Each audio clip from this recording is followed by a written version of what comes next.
Cincinnati Reds have taken the field. They've got a lot of vocal support from a sellout crowd here tonight at Riverfront Stadium. This is Game 6, and Cincinnati could win it tonight. Ceremonial first pitch this evening was tossed out by Johnny Bench, the Hall of Famer. Best catcher I ever saw, and one of 2 numbers retired here for the Cincinnati Reds. Number 1, Fred Hutchinson, and number 5, Johnny Bench. And it's Danny Jackson on the mound, and he was a winner in Game 3 and comes back in Game 6. And defensively for the Cincinnati Reds, Eric Davis with a bad left shoulder and a bad right knee. He'll have arthroscopic surgery after the season's over. Also banged up Billy Hatcher. You'll remember he slammed into the fence in Pittsburgh the other night. He's the center fielder. Paul O'Neill has had a terrific league championship series. Over at third base, Chris Sabo. At shortstop, the leader of this club, voted by the team the most valuable player this year, Barry Larkin. Mariano Duncan at second base. And at first base, possibly because of the Zane Smith possibility as the second pitcher, is Todd Bensinger. Joe Oliver behind the plate. And on the mound, Danny Jackson. Jackson pitched 5 1/3 in the first game, gave up 2 runs, 7 hits, struck out 5, walked 3.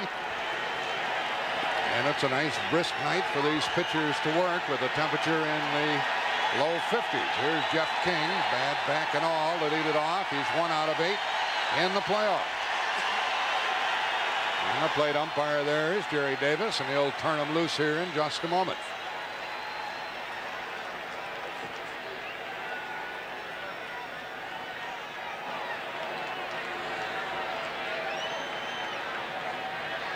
Danny Jackson, former Kansas City player and postseason play, is no stranger to him. Away we go, and hope you enjoy it. And the first pitch of the night. And strike 1 to King, and they will be roaring on every pitch here tonight because the Reds are only 1 game away from welcoming the Oakland A's into this ballpark next Tuesday night. And wherever it is next Tuesday night, here or in Pittsburgh, CBS will be there. King leading off. 1 ball, 1 strike. It will be King, Bell, and Van Slyke. The umpires working this game. Jerry Davis, the plate. Crew chief Harry Wendelstedt, McSherry, Runge, Rennert, and Crawford. Popped up on the infield. Larkin is under it. That's the way it starts, as King pops to short.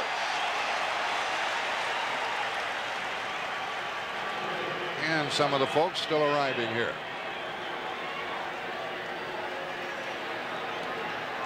Stepping in now for Pittsburgh is Jay Bell, who has a home run in this playoff. And he's had 5 base hits. There'll be some runs scored here tonight in this park. There usually is. Strike call. Hear this crowd every pitch.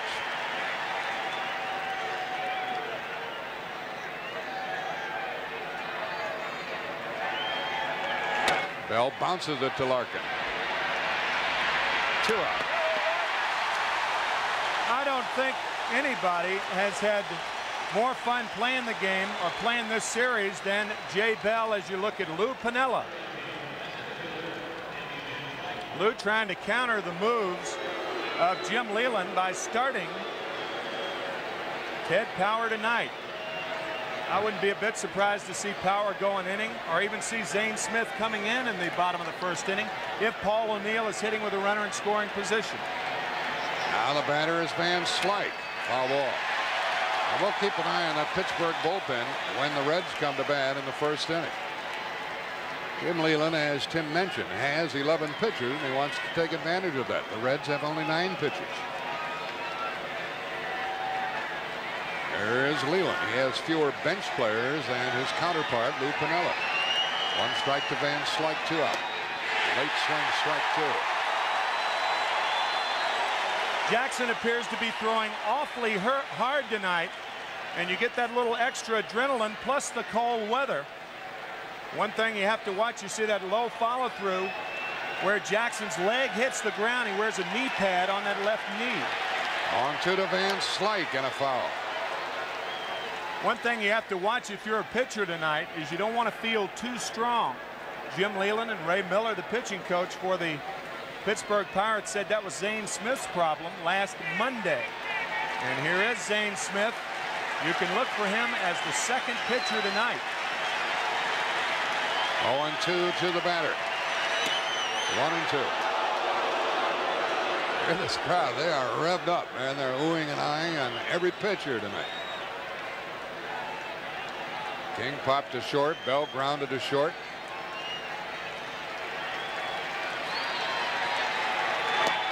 And it's 2-2 to Andy. We had a crowd here of 54,000 for one of these games, and there might be more than that here this evening. They did sell standing room. This outfield turf, by the way, is going to be very fast tonight. It's wet. Off the glove of Joe Oliver. 3-2. It's like hitting in the number 3 spot ahead of Bonilla and Bonds, so Danny Jackson will want to challenge him here and not put him on base, and he won't try to be too fine with the pitch.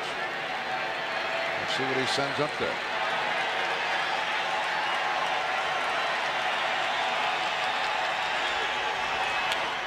And it's fouled again. Stays 3-2.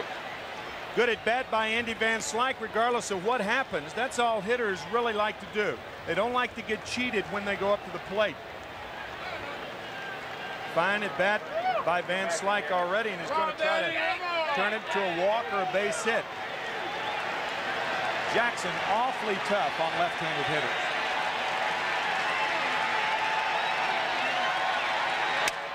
And that ball is to the second baseman Duncan in a 1-2-3 inning for the Cincinnati left-hander. Ted Power goes to the hill after 1/2 inning. No score.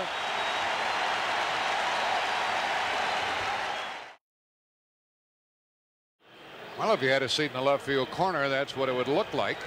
Right in front of you is the Pittsburgh Pirate bullpen. It is empty at the moment. We thought that Zane Smith would be cranking it up along about this time, but they're going with Ted Power, and that really is a shock to me, Tim, and I know to you. He's 0-1 and 0 for 4 against Cincinnati during his career. Barry Larkin at short leads off. Billy Hatcher in center.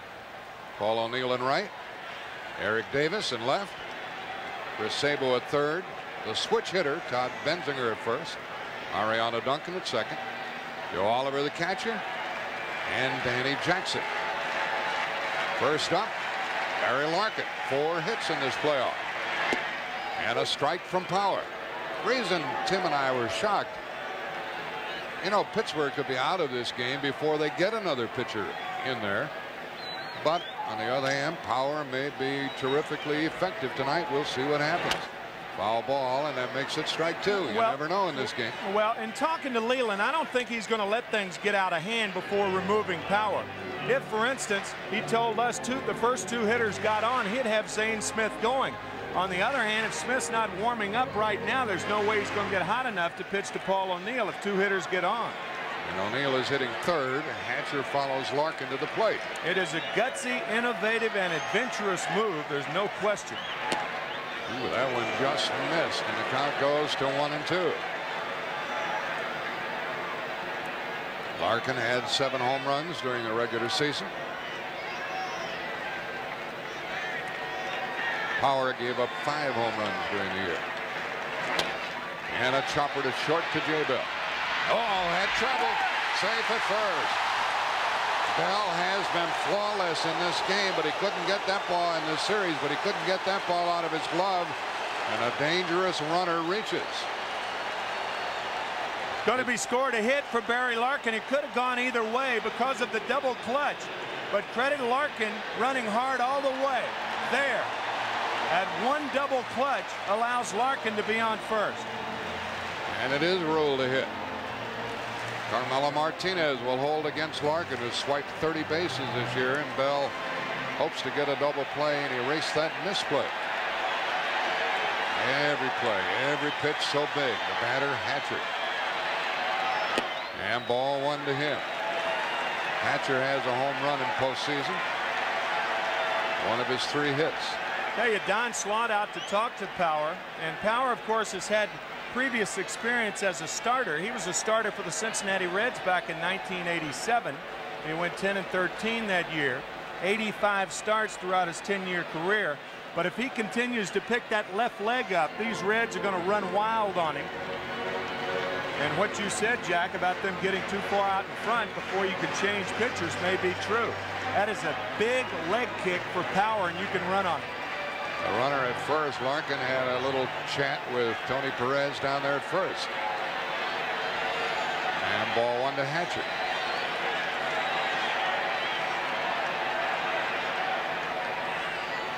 Larkin a big lead, not going. And a bunt foul. That ball was right at his chin, and it was a good thing for Hatcher. He made contact with that delivery. 1 ball, 1 strike. That's a good theory about bunting a ball at you. Bunt it before it hits you. Good idea. Yeah. Jim Leyland said, look, guys, he was talking to us before the game. He said, I'm not trying to be smart. This isn't, you know, just to be doing it. I understand it's national television. Everybody will be watching and all that. He said, but this is just the way I think it's going to be going. At the mention and suggestion of Milt May, one of his coaches, the other night. Larkin at first, and he draws the throw. He said, I'd use Ted Power in the middle innings for an inning or two, but I thought I'd get Lou Piniella to maybe change his lineup to start the game, and then Zane Smith would be more effective. We'll see. And he did keep Al Morris on the bench because of the threat of the left-hander coming in later. Right. There goes the runner. Slots throws into center field. The runner will be at third. Nobody out.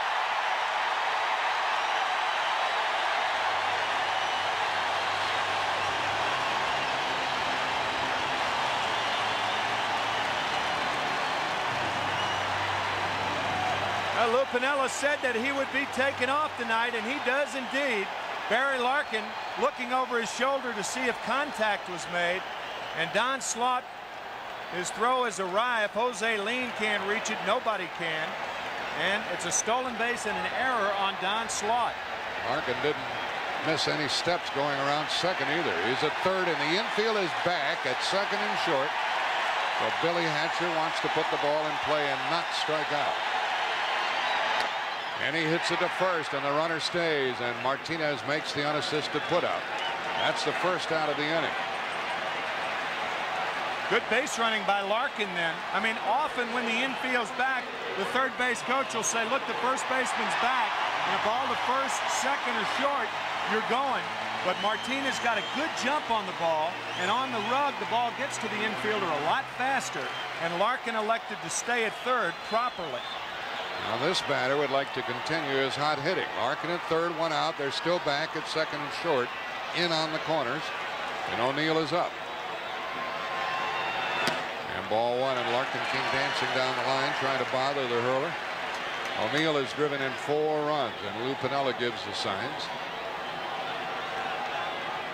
Now this time on a ground ball, even to first, Larkin probably would try to come home.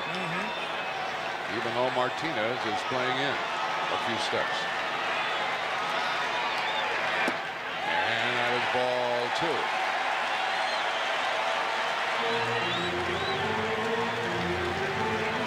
Reds leading 3-2 and trying to grab the lead in the first after Pittsburgh went down in order. Lou Piniella, a hitter himself, had Paul O'Neill lower his hands about 6 inches. He had a good second half of September and is having a terrific playoff. He took ball 3.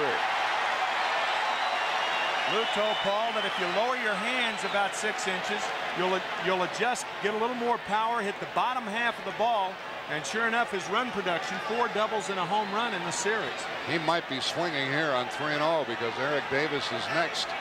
He has not been hitting well. We'll see. He took a strike. Borderline pitch, 3-1.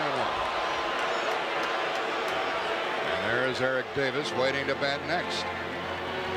Here are the 2 hottest Reds in this playoff. Al Morris on the bench tonight, 5 for 12. O'Neill, 7 out of 15 with 1 home run and 4 RBIs. Jim Leyland wondering how his strategy is going to pan out. Ray Miller alongside. 3-1. Ball 4 puts O'Neill on base. He tried to get a breaking pitch over. And what is Eric Davis going to do?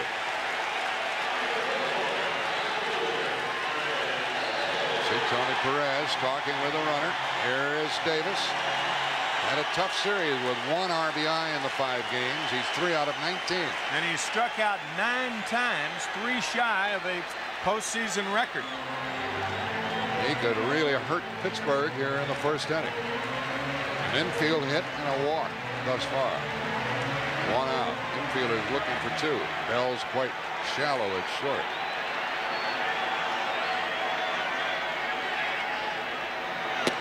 Strike into Eric Davis. That's where they like to pitch him, right? Over at third base, it is Barry Larkin, a very good runner. Paul O'Neill, an average runner speed-wise at first, and Eric Davis wanting at least a fly ball.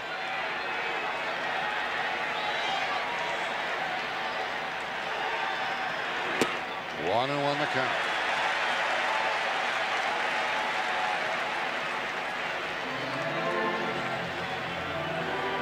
All sorts of signs being flashed from the 2 benches. Gibb Leland, a former catcher. Those are not pitcher's signs. Those are to throw to first base or to pitch out. 1 ball, 1 strike.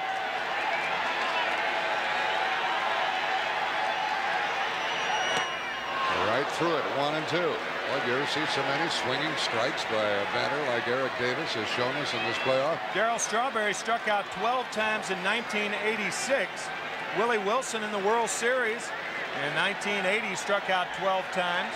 John Shelby for the Dodgers struck out 12 times in '88. Inside fastball, up and in. They're going to crowd him again. That's what they want from Ted Power. And Davis just got a piece of it, but he did get a good swing. It stays 1 and 2. See, the thing is, if you're a hitter and they must jam you, there are more mistakes made inside than outside. And this is a mistake that Power gets away with. That ball drifting back over the plate. And Davis just missed it. If you're interested in the speed of the pitch, 92 miles an hour on that Power fastball. 0-4 against the Reds. First and third, 1 out. First inning, no score. And another foul by Eric Davis. And another good swing. He's not getting cheated up there. And these fans, most of them rooting for Cincinnati, hoping to get that first inning lead for Danny Jackson. And they get a stiff neck looking over in that dugout.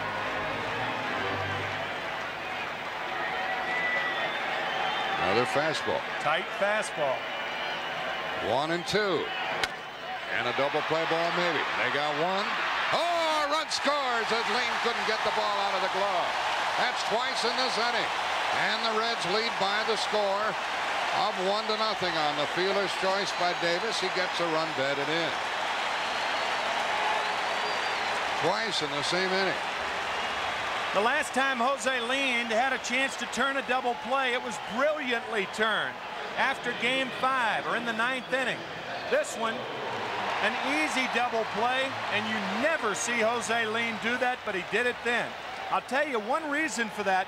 The Red sliders and the Pirates guys have really been going into all of the infielders very hard. Maybe Jose had that in his mind, but he did double clutch, and that cost him. The runners have been going in there hard from both clubs, and now the batter is Sabo. Davis, a base stealing threat on at first, 2 out, and a foul by Sabo. Well, Cincinnati gets the lead here in the first.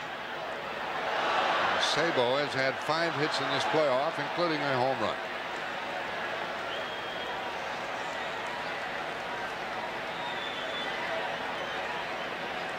Pirates second baseman buzzing about what transpired there. He reached in and didn't have a good grip on that ball, and the slightest misplay in almost every game in this series has been costly for the team committing the misplay.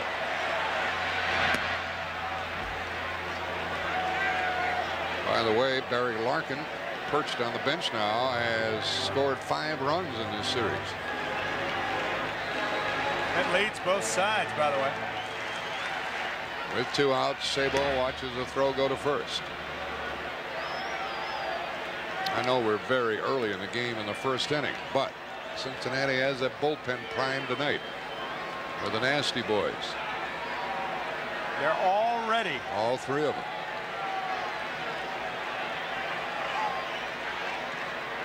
Howard trying to keep Davis close.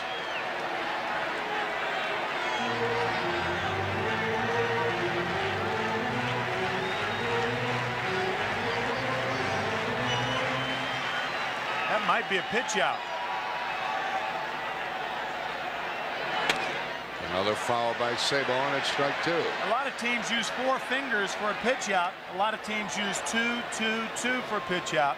And the more standard version, standard model, is the fist for a pitch out. It's a good running situation right here. Davis has been bothered with that sore knee. Cool weather. Let's see if he takes off. That Power, who cooked that pot of chili for his teammates tonight. Speaking of red hots. Yeah, they say it was hotter than the sheriff's pistol, man. They were all moaning in their clubhouse before the game, but they were eating it. 0-2 to the batter.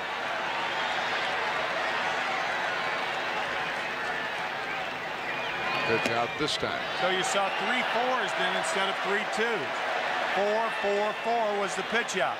With nobody on second base, he used an unusual sign. Watch. 4 4 4. So with nobody, with a runner at first, a runner at third, that's the Pirates' pitch out. Davis at first, 2 gone. He has an average lead. He is going high outside, and he is out on a perfect throw by Slot, and the inning is over. 1 run and 1 hit in the inning. 1 error. Nobody left. We played 1 inning. Cincinnati won. Pittsburgh nothing. Most catchers do not have the luxury of an outfielder of winding up to throw. You have to get rid of the ball quickly, and that's what Don Slaught does.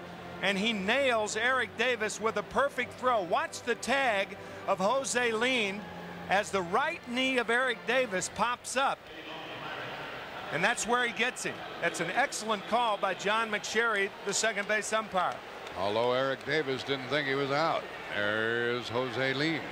Got him on the right leg and not the left leg. With the naked eye, looked like he could have been in there, but he got the right knee, and a good call by John McSherry. Well, 1 run doesn't mean much to the Pirates. Ordinarily, they can score a lot of runs. They trail 1-0 and send up Bonilla, who's had 4 hits in this playoff, to lead it off against Danny Jackson. And a foul ball past third.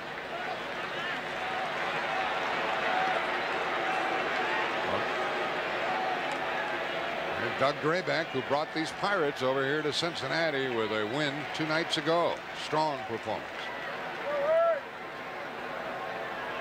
And the Cincinnati fans with 8 innings to sweat out here. Bonilla is always jumping up and down, talking to himself, swinging around. Takes a pitch inside, 1-1. Well, the big 3, that's for Pittsburgh. 3 for 17 for Barry Bonds. Andy Van Slyke 5 for 21. So a .214 average with 5 RBIs combined for the big 3 of the Pirates. Long throw by Larkin, got Bonilla.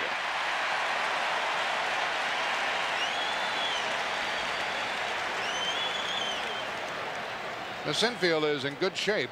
The outfield is damp from the day-long rain here. And the Cincinnati infielders have made the plays. However, Pittsburgh with 2 misplays where they couldn't get the ball out of the glove. One turned out to be a hit. The other prevented a double play. And a strike called. And the throwing error by the catcher Slot helped set up the Cincinnati run. Bonds trying to get off the dime. 1 ball, 1 strike. Not only that, with only 3 singles in this series, he didn't have an extra base hit the last 8 games of the regular season. His last extra base hit coming against the Cardinals September 22nd, a long dry spell. Well, we know what he can do, and now he falls into a 1-2 count. I don't think there's a tougher slider in the National League than Danny Jackson when his arm's healthy. Bonds fouls one away, and it stays 1 ball, 2 strikes with 1 out. When Danny Jackson's left knee is dirty, then he's throwing the ball properly. That's how much of the lower body he uses. Tom Seaver used to use a knee brace on his, actually a knee pad on his left leg. Tom used to use it on his right leg. And you can see there's a little mud spot on the left knee of Danny Jackson. He pitches inside to Bonds. 2-2.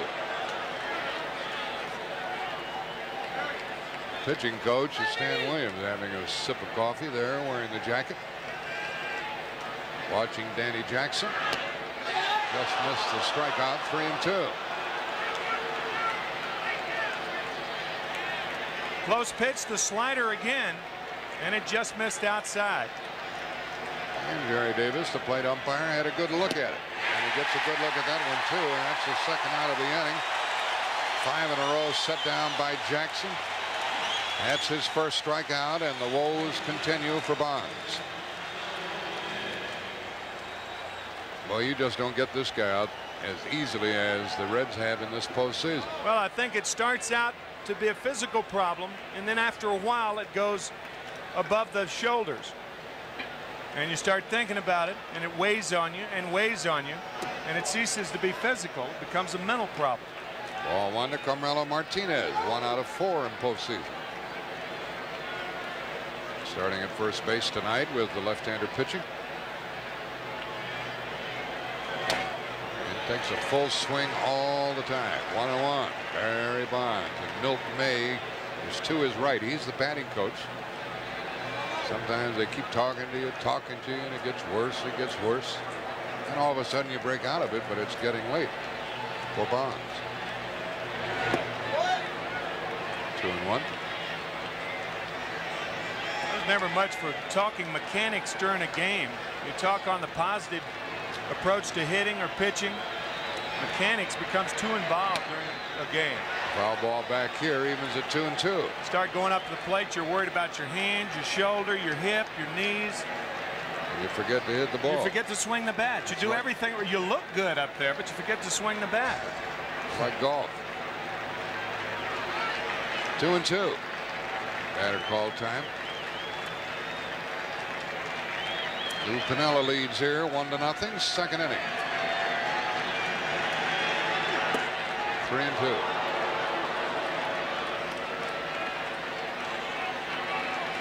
Told you how low Danny Jackson gets.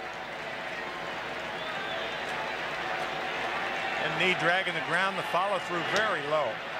No wonder he was on the disabled list 3 times this year. 3 times. As a matter of fact, between these 2 pitchers, they've been on the DL 5 times this year. 3 times for Danny Jackson and 2 times for Ted Power. You can't help but wonder, at least I can't, if Zane Smith had started for Pittsburgh, would we have a scoreless game now instead of a 1-0 game? 3-2, 2 out. Third baseman Sabo. 6 in a row for Jackson. After an inning and a half, the Reds have the game's only run.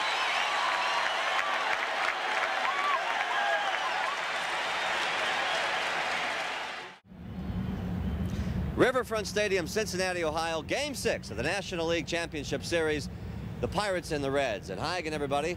I'm Pat O'Brien. You know, we did our pregame show over on the other side of the river in Kentucky. We decided to come over actually on the river. We're on a boat actually called the Huck Finn. So, fellas, I'm finally going to get to the ballpark. I'll be the only seasick person in the ballpark, but I'm finally getting to the ballpark. I'll see you in a little bit. And the leadoff batter is Sabo at the plate when Eric Davis was out stealing. My name is Huckleberry Finn. Folks know me by my freckled grin, and I'll admit that as a rule, I'd rather watch baseball than go to school. Right. All right, here's the ball in the dirt, and it's 1-1.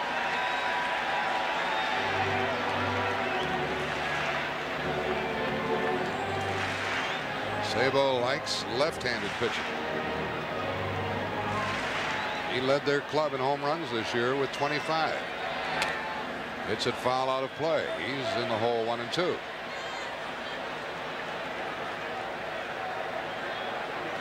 Sabo to be followed by Benzinger and Duncan.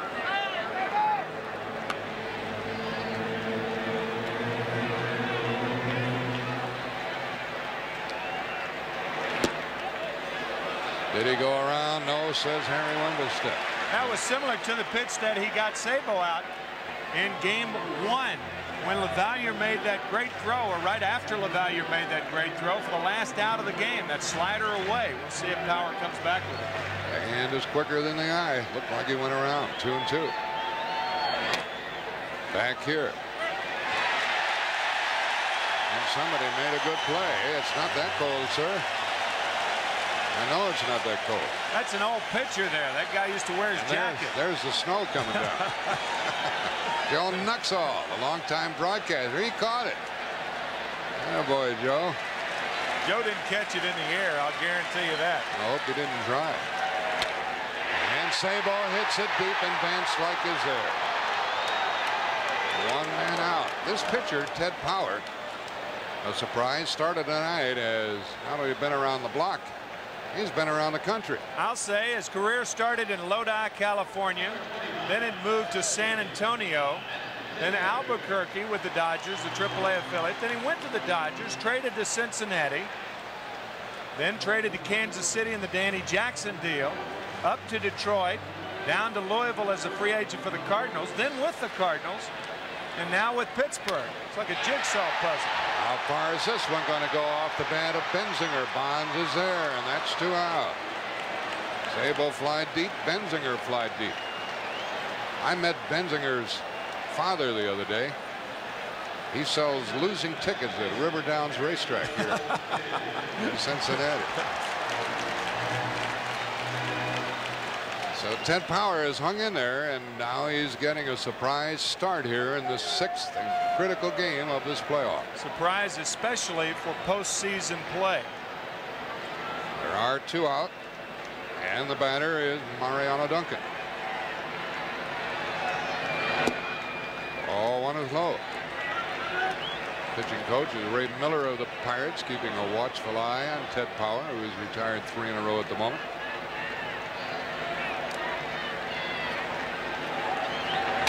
With 2 gone, that's it. Duncan doesn't hit right-handers that well, but he gets one here with 2 out. Duncan batting only .227 against right-handers this year. Cranks one to right field. Mariano's 6th hit of the series. We were talking about Power in postseason play. Now consider this. There have been 720 postseason games since 1903, including the World Series. That means with 2 pitchers, 1,440 postseason starting pitchers. But only 1 pitcher has ever started a postseason game following a season in which he didn't start any games. That pitcher, Jim Constanti of the Philadelphia Phillies. Philadelphia Phillies back in 1950, the first game of the World Series against the Yankees. So Ted Power's the 2nd of 1,440. That's a wow. That's why it shocked so many people when they said that Ted Power was going to pitch here this evening. Not that he's not a good pitcher, but he hadn't started a game all year. And he can be a good pitcher, but he is 0 for 4 during his career against his former teammate Cincinnati. That year, Jim Constanti, contrary to Power, was the MVP in the National League. And he was beaten in that first game of the series by the Yankees 1-0. He went 8 innings in that game. Breaking ball low. In fact, Jerry Coleman drove in the game's only run. And he's seated right next to us in the CBS broadcasting booth. There's Jay Bell. He'll give a signal to the second baseman. Closed mouth is I've got it. Open mouth is you've got it. So we'll see who's covering. Should Duncan run? Leaned. Oliver bounces it to Bell. Look out. Cut off by King, and out at first, and the inning is over. 1 left for Cincinnati. 1 hit, 1 left. 2 innings have gone by. Cincinnati has the only hits, and they lead 1-0.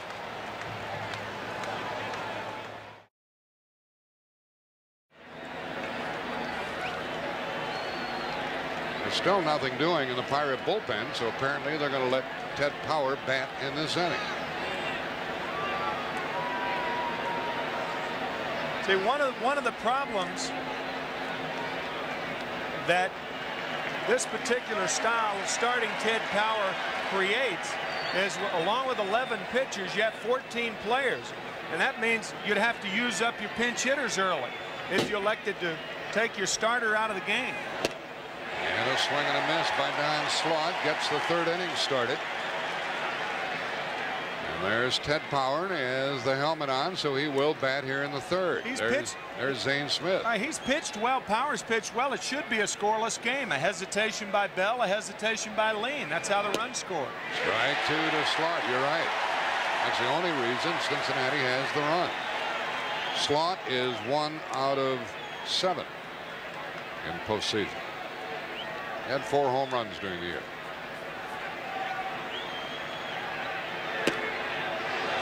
Keeps pitching him away, and it's 1-2. These fans want a strike on every call.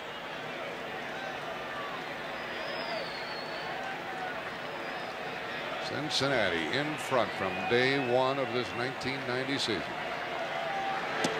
And fell behind in the playoff as Pittsburgh won the first game. Reds won the next 3, but lost 2 nights ago. And jumped in front in this one, 1-0 in the third. Back to the pitcher. 7 in a row.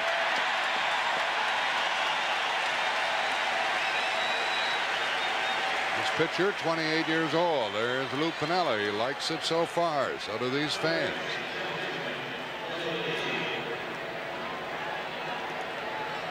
Jose Lind is up. He has a home run in this series. The stroke is usually to right field, and that's where he's aiming that time. Strike 1. I know this is not unusual, but the Pirates checked out of their hotel. I'll tell you, I don't think that's good policy. You know, I don't think you plant any thought in a team's mind that they're going to lose a game. I know it's customary to happen for big league teams to do that in a situation where if you lose, you go home.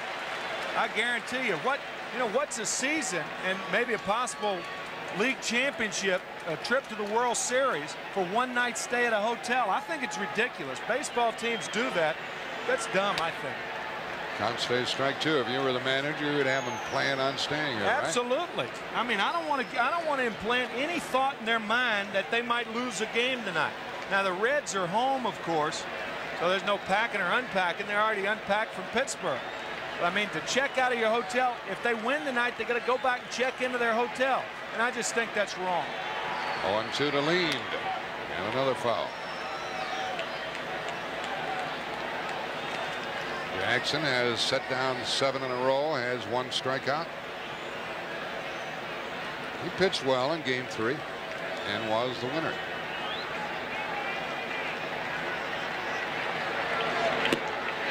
He gets his second strikeout, and that's 8 in a row.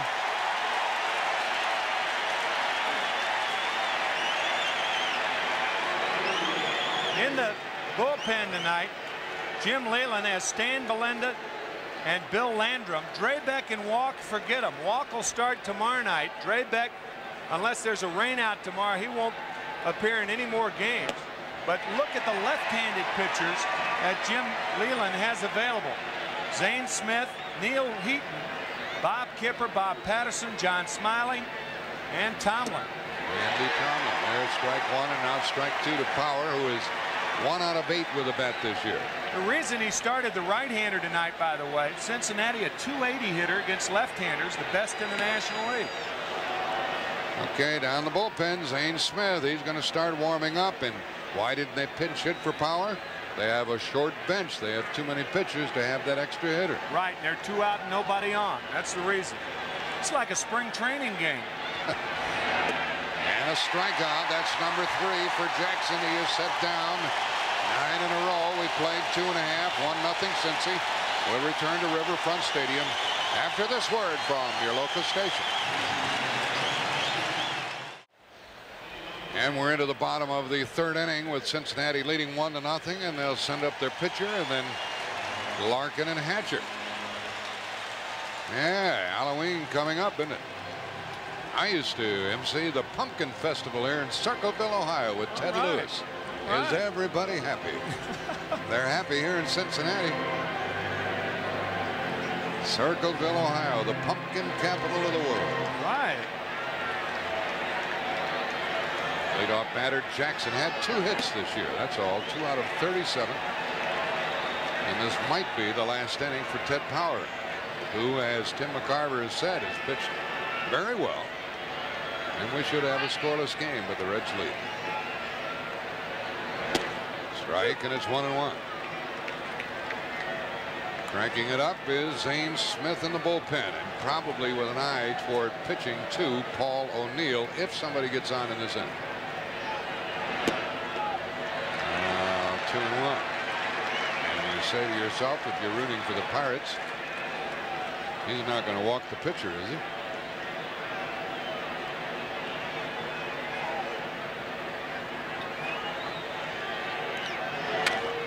And a fly ball for Van Slyke to take care of. 1 out. Defense has played a great part in this series. This is game 4. Eric Davis in that remarkable play. Now he's a starting left fielder tonight to nail Bobby Bonilla, who was the potential tying run. A potential tying run, same game earlier, Billy Hatcher.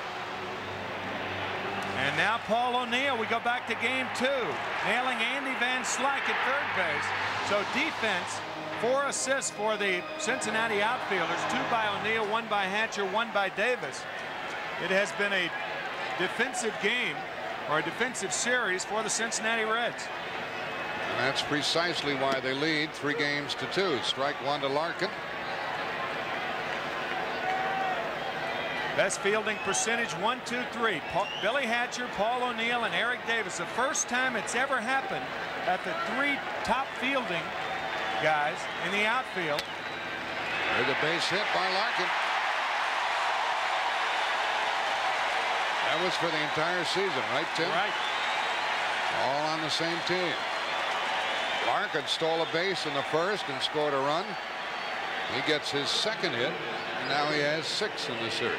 Watch how Larkin kind of leads with his hands and spanks this ball to right field. That's the inside-out swing. Larkin sprays the ball around, hits to all positions in the outfield. And you can look for him to run again. And Don Slaught out there to talk to Power. You've got O'Neill on deck. No question Smith will pitch to O'Neill, but you don't want him to pitch to Billy Hatcher. Hatcher hit a 2-run homer against him in game 3. There's O'Neill, who's on deck. Slaught went out to talk to his pitcher to give Zane Smith a little more time as he cranks it up out of the bullpen. A 1-out single by Larkin. O'Neill grounded to first his first time, and here comes Jim Leyland. There is Zane Smith, ready when needed. Here he comes. Here he comes with Hatcher up there. I think that he's bringing him in right now because Larkin is such a fast runner at first base. That's why he's bringing in the left-hander.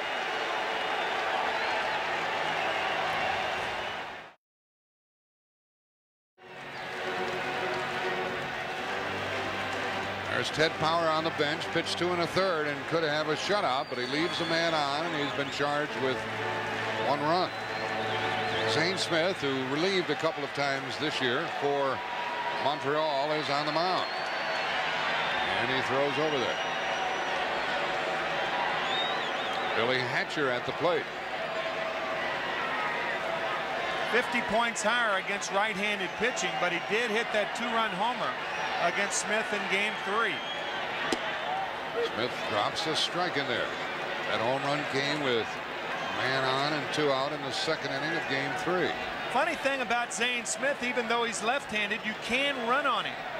Only 4 guys of 31 attempts were thrown out this year.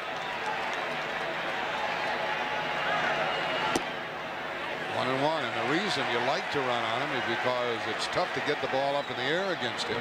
That's right, his double plays. He had 34 double plays. He threw 34 double plays this year, the most in the majors. That's in 141 opportunities. So anytime a guy was on first, 25% of the time he hit into a double play. The batter did. That's his best move, stepping off and throwing over, and Larkin jammed himself a little. I think the first baseman, Martinez, stepped on his hand. Yep, he sure did. Looks like he stepped on the little finger, trying to ward him off of the bag right there. You see a lot of guys who dive back, a first baseman will put that foot out there. He was out. Yeah. He was out. There goes the runner, and there's a hit. Larkin goes to third.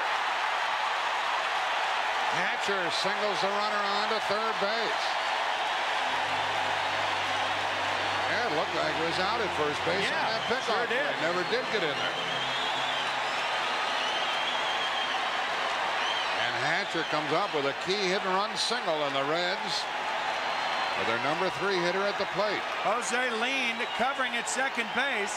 Watch leaned cover. And Hatcher hits it into right field. The proper technique when you're going to cover down there is to move in toward home plate. Don't give up your position. And doing that, you don't go to the bag. You cut down the distance to the bag, but you don't give up your position. First pitch to O'Neill is a ball. O'Neill walked his first time against Power. And now these Pirates desperately need a double play, a strikeout, or a pop-up. A double play saved the game Wednesday night. First and third, one out. Ball 2. Third base, it's Barry Larkin who has scored the game's only run. And Billy Hatcher at first. He has stolen 30 bases this year. 2-0 to O'Neill. He'll go the other way against left-handers frequently. He pulls this one. The play is to home. And Slot tags him out for the second out of the inning.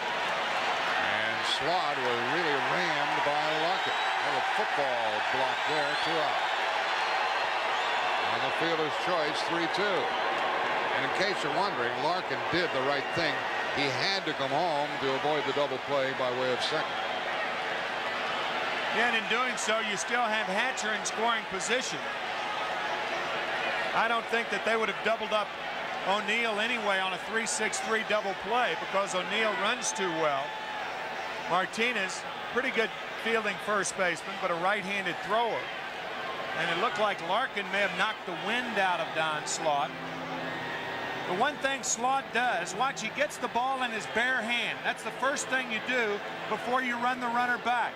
And now Larkin gives him a block like a defensive back, and it appears that Slot, who thought Larkin was going toward third, and stopped, and Larkin nails him. Looks like he just had the wind knocked out of him. Let's hope that's all it is. And when we resume, it's going to be first and second with 2 out.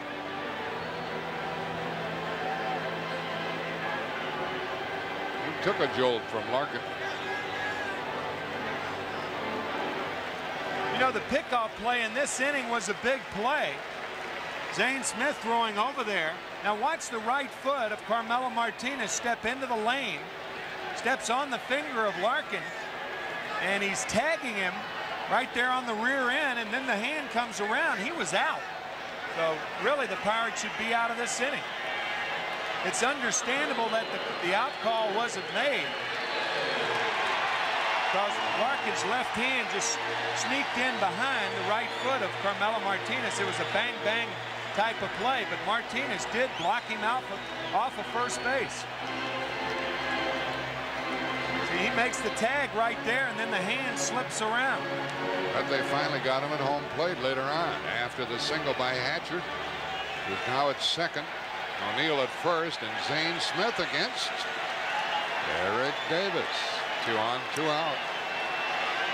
1-0 Reds in the bottom of the third. Davis reached on a fielder's choice his first time and drove in a run.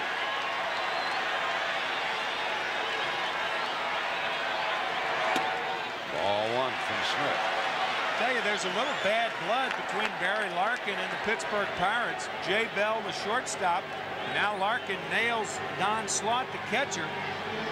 So I would imagine if the Pittsburgh Pirates going into second, they're going to go in even harder than they have been going in. And that's been hard. They've been doing that. Here is a 1-ball, 1-strike count to Davis. He's driven in 2 runs in this playoff. Both on fielder's choice plays. He could really put the Reds in fine position here.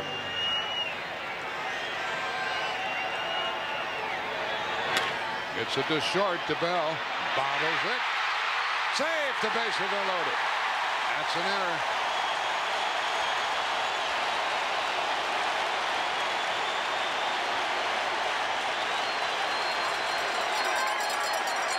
It's the second Pittsburgh error tonight. Second error, and there have been 2 plays that have not been completed that led to the only run of the ball game. By the time he gets it to Lean, a hustling Paul O'Neill is in there. Hits the heel of the glove, that in-between hop. He tries to recover but can't. Now because they started Power, they move Sabo up to 5th, and he's up there with the bases loaded, 2 out. Ball 1.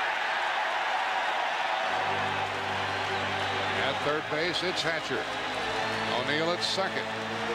Eric Davis at first with 2 out, and the batter is Chris Sabo. Fly to center his first time.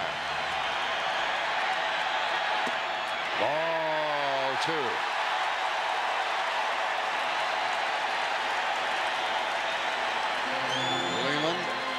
Hot spot now.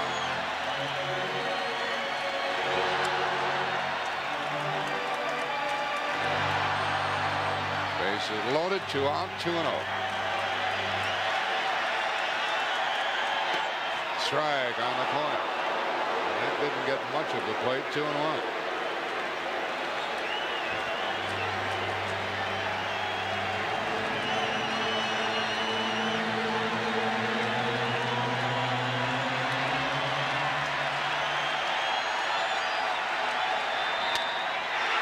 Ball to deep center field. Back at the track. Van Slyke has it, and the inning is over.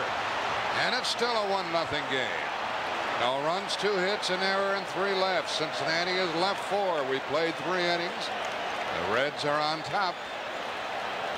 It's 1-0.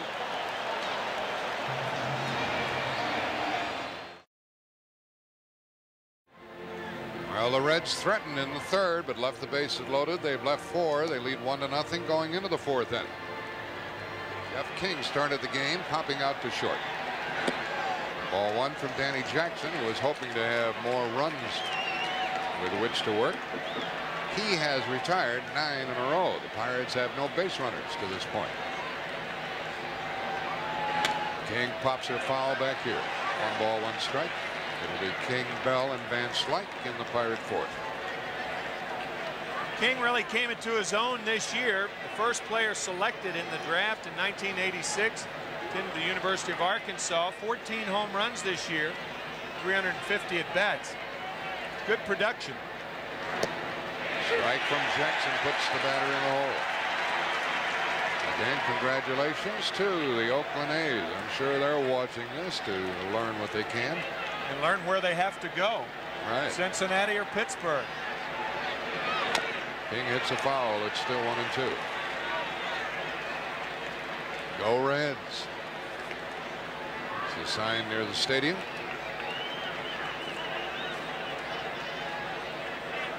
A city like Pittsburgh is a wonderful city in which to work and live. People friendly. 2-2. Bob Walk will start tomorrow night, or he'll have dinner at home with his family. Might be the Walk-Smiley combo tomorrow night. All right, Leland said he's going to do it again. Here's the fly ball to left, and here comes Davis. Out goes Larkin, and he has it. That's 10 in a row, folks. We might be watching something here. That's the 2nd time King has popped to short. Had a good swing. And Piniella has 1 out, and Jackson will pitch to Jay Bell. Bell has had an error in this game, plus a misplay. We're going to start bragging about how well he has played shortstop. Hit a clinker here tonight. Pitcher gets out in front. Larkin went in sliding very hard to Bell in a previous playoff game, and no love lost between those two. And inside, 1-1. And Bell said he talked to Barry and said, you know, you being a shortstop, you should know better than anybody that there was no chance for a double play on that ball hit to Chico Lane. And Barry retorted that he's just doing his job. In fact, after Larkin slid hard past second, I said, what'd you say to him? He said, I said, nice getting out of the way. But Bell didn't like it. 2 balls and a strike. 2-2.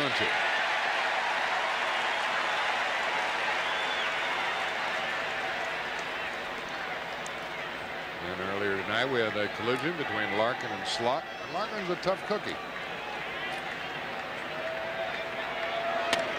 Here's the ball hit to Larkin. And that's 11 in a row. Here's that play we were talking about when Larkin was running the bases.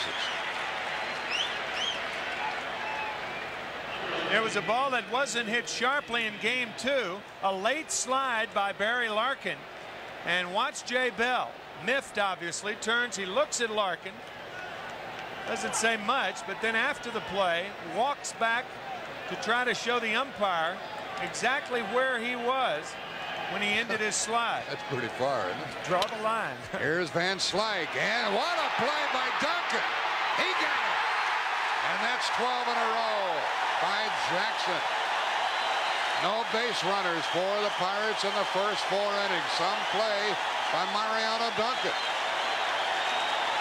Now this is just an exceptional play by Duncan. The dive, and how does he get to his feet and throw out Van Slyke?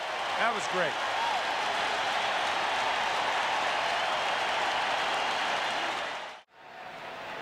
On a misty night in Cincinnati, Benzinger leads off in the 4th and ball 1 from Zane Smith, who got the final 2 outs in the 3rd when Cincinnati left the bases loaded. Benzinger fly to left his first time, hits it toward the Pirate dugout. 1 ball, 1 strike. These two teams played evenly this year, splitting the 12 games, each having the edge in their opponent's park, 4 games to 2.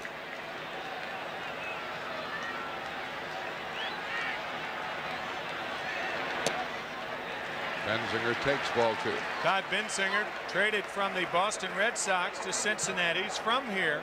He had this to say about Lou Piniella. He has only 3 things that he wants you to do.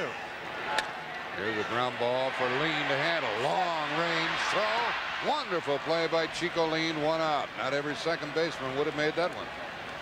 He makes them look easy. He really does. Unbelievable range. You saw Mariano Duncan end the top of the 4th with that brilliant play, and now you see his counterpart Chico Lean make the backhanded play. He stops and throws out Benzinger rather easily. Duncan applauded for the defense, had a single his first time up. And this is the play of Mariano Duncan in the top of the 4th. That's a 12th out recorded by Danny Jackson. Dean Smith pitches inside, ball 2. Benzinger had this to say about Piniella. He said he demands you to do 3 things: be on time, play heads up, and I forgot the 3rd.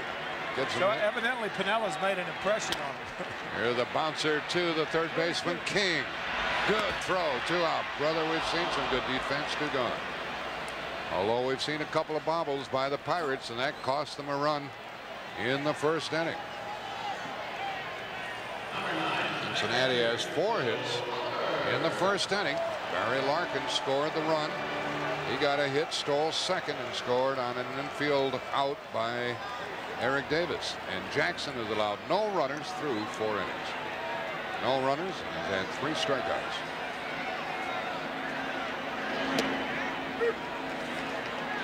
Batting with 2 gone is the catcher, Joe Oliver.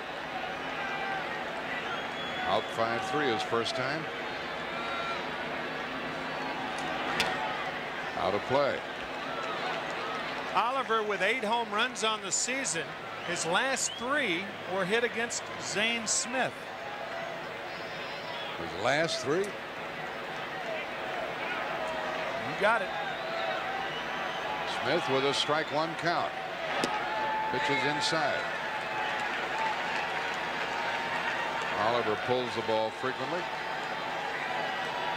He's not a fast runner. Well, the infielders played deep. 2 balls and a strike.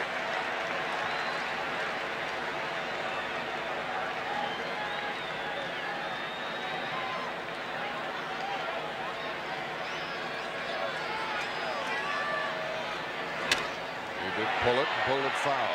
3-2. This Pittsburgh pitcher, Zane Smith, pitched around an error in the 3rd inning, which should have been the 3rd out. You always admire that in a pitcher when he can come back and prevent the other team from scoring.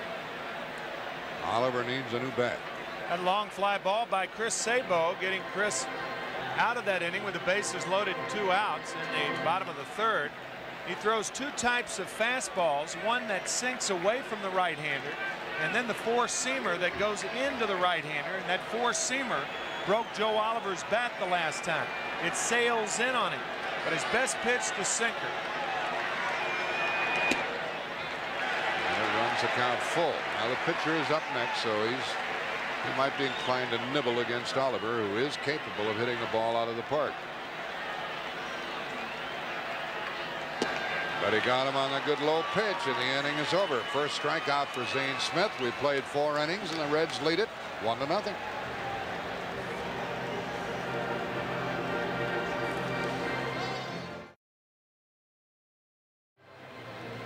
That gentleman with the glasses is Larry Doty, who's the general manager of the Pirates. He's been given a 2-year extension in his contract plus an option. And he in turn has signed his manager, Jim Leyland.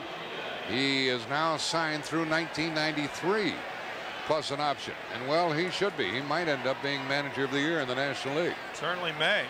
It's interesting, Larry Doty used to be the scouting director for the Cincinnati Reds. And when he heard that Marge Schott was cutting back on the scouting, or actually the number of scouts in the Cincinnati system, he elected to go to Pittsburgh and was the assistant general manager to Sid Thrift. Here's a pop-up on the first pitch off the bat of Bonilla and called for by the second baseman Duncan. Makes the catch, and that's 13 in a row. Retired by Danny Jackson. The record, John Tudor in 1985 retired 14. Nolan Ryan retired 13, and now Danny Jackson. Wow, that was Nolan Ryan against the Mets, John Tudor against the Los Angeles Dodgers. Our crew had that figure up as soon as the ball landed in the second baseman's glove. 1 out, and Bonds is the batter, and ball 1 to him. We're in the 5th, 1-0 Cincinnati. Bonds struck out his first time.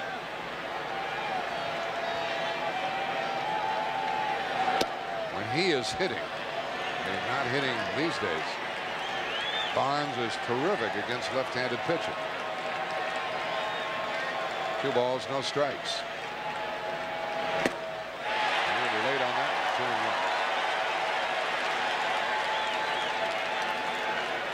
2-1. How's it looking to you, Lou?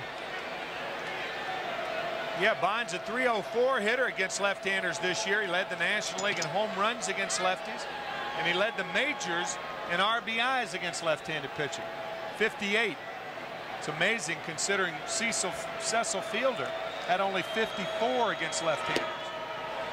That one missed. 3-1.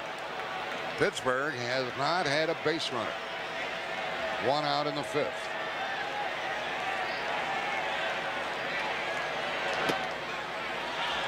Looked like he was taking all the way, and he drew a walk. So there goes the perfect game for Danny Jackson. He puts the tying run on, and Bonds is a very good base stealer. 52 for the season, 2 in the series. So look for Bonds to run. No tomorrow for Pittsburgh unless they come from behind and win this one. At the plate, Carmelo Martinez. Grounded to third his first time. 1 on, 1 out. On the corner. Hey, it's funny how these new uniforms are with the new spikes, those high tops. Looks like Barry has on ski boots. Check those out. Got the elastic tucked into the high top shoes. Things change.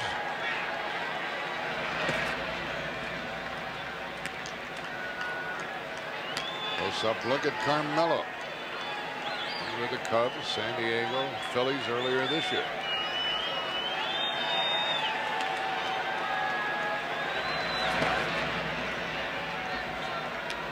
That's about as good a move as you're going to see from Danny Jackson. Very deliberate when he goes to first. Barry Bonds will watch that left leg. If the right foot goes behind it, he's gone.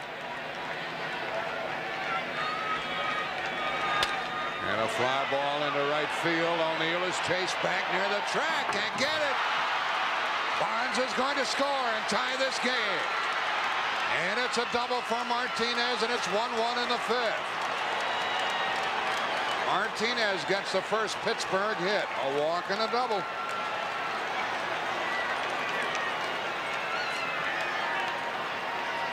The first hit for Pittsburgh results in a run. And it all happened so innocently. A 3-1 walk to Bonds, and now a booming double. The second double of the series for Martinez against Jackson. Paul O'Neill almost had this ball. He slams into the fence. Looked like his windage was a little off. That ball tailing back to O'Neill, tailing back into the position. We got a tie ball game. And a swinging strike with Don Slaught up there. And the ball caromed past the center fielder. Hatcher was backing up the play, and that allowed Bonds to score all the way. He had to hold up to see if it was going to be caught. And came home to roost. 1-1. Slaught misses the high pitch, and that's strike two. There's Martinez. Got one over the head of Paul O'Neill in right. With a right-handed batter up, he was cheating in a step for the runner at first. And Martinez nailed him. 0-2 to Slaught. Popped out his first time. Got a piece of that one.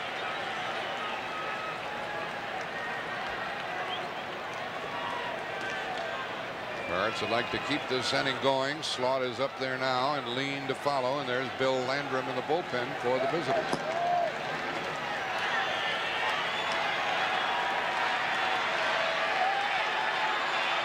One in the fifth. Just outside. 1-2. Crowd tries to help the umpire. In game 3, Jackson pitched 5 1/3 innings.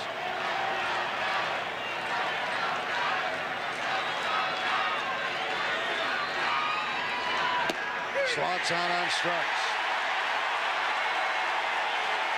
4th strikeout for the Cincinnati hurler. And the reason they have Landrum in the bullpen is in case they'll walk lean, but they're not going to here. Slaught thought that this ball was outside. I'll tell you, it looked like it was right on the corner. Watch the reaction of Don Slaught. Jerry Davis, the only umpire in this crew who is having his first postseason experience, punches him out. Ball 1 to Lean, the strikeout victim back in the 3rd. Base hit to the outfield. You'll have a play at the plate if it's right to the outfielders. They play leaned very shallow.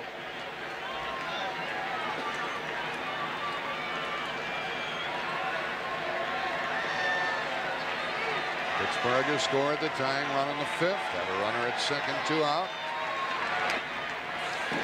1 ball, 1 strike. You'll remember in game 4, it was Jose Lean who singled the center field. Trying to score Sid Bream was Gene Lamont, the third base coach, and Bream was thrown out at home. The third base coach is trying to get Carmelo Martinez to get a good lead from second with 2 out. 1-1 to Lean. 1 ball, 2 strikes. Jackson is throwing awfully hard. Fastballs away. No change-ups here. And now the fastball inside. Paul O'Neill playing in tight in right field for a possible play at the plate with Leaned up there. He hits the ball in that area frequently. And he hits it out there now, and O'Neill runs to it and can't get it. It's foul.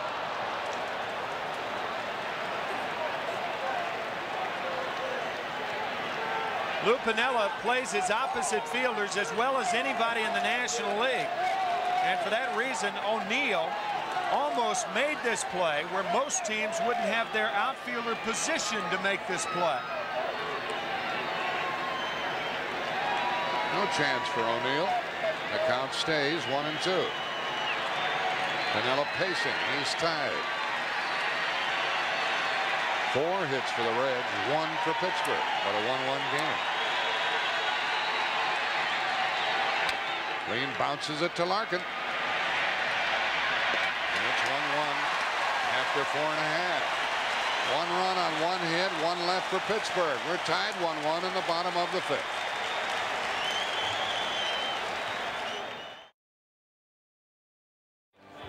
Back here at Riverfront Stadium, all tied 1 apiece in the bottom of the 5th. You know, there are 4 current Pittsburgh Pirates who've got World Series experience. Andy Van Slyke and Wally Backman, and they both tried to use that experience to motivate their teams in different ways.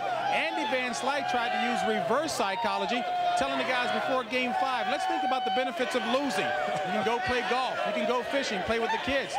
Backman said, I want to see the guys get back to playing and pulling pranks. Well, it worked. He almost had to play Game 5 hatless because his teammates burned every hat he had on top of his locker.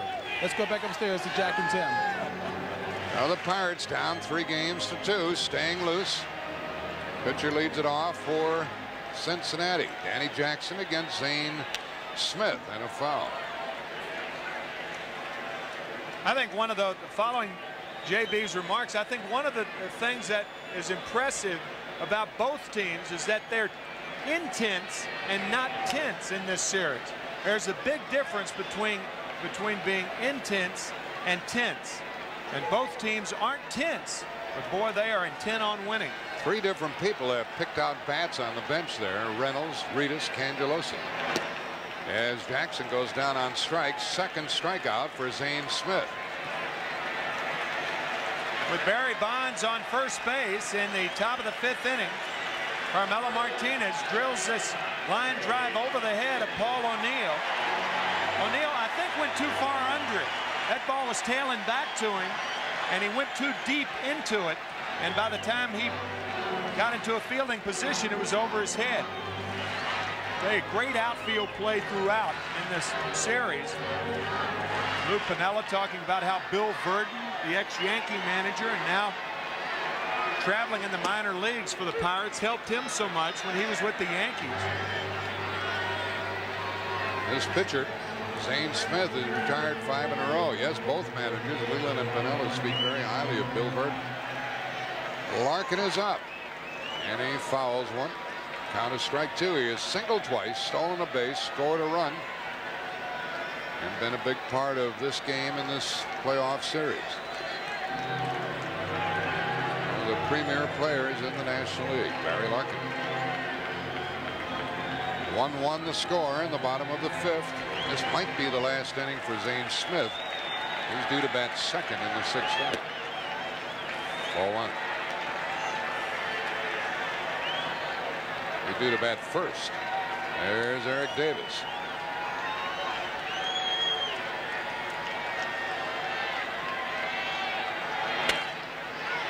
Larkin hits it to Bell. And out at first for the 2nd out. 6 in a row set down by Zane Smith.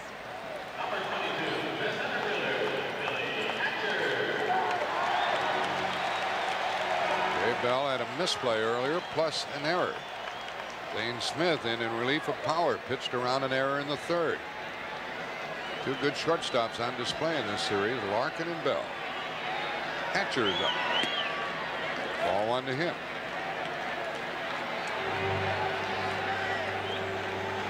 Look what he did last time against this pitcher. Broken bat ball hit back to the pitcher. 7 in a row retired by Zane Smith. Down in order Cincinnati. Now we've played 5 and it's 1-1. We'll return to Riverfront Stadium after this word from your local station. Well, we played 5 and the score is tied 1-1. Pittsburgh has only 1 hit, but they're right in the game. Jeff King will bat 2nd in this inning following the pitcher Zane Smith, and Jim Leland busy talking to him on the bench. Tell you almost get the feeling that Leyland may let him hit here, and then Bonilla may. You see Leyland putting up 2 fingers. Maybe Bonilla will be the third baseman after King hits in this inning. After talking to Leyland, he slammed down a cup of water and then got his helmet and his bat, so maybe he can hit but can't bend over for ground balls. We'll see if he takes the field in the bottom half of the 6th. And Zane Smith bats and fouls it. He'll get his swings up there. He's not noted as a good hitter, but he does swing. And he's batting against Danny Jackson here in the 6th inning. Smith did have 11 base hits during the season. Ball 1. This surprised you a little bit? Well, I guess, as you mentioned, Tim, he's pitching so darn well, and the score's tied. Might as well just go down the line with him. Only 1 hit, that hit and run single by Billy Hatcher. And then he pitched out of that inning with the bases loaded. And although the Pirates do have 11 pitchers on their roster, their bullpen is not rated as one of the best. And it doesn't compare to Cincinnati. Smith has a 2-2 count.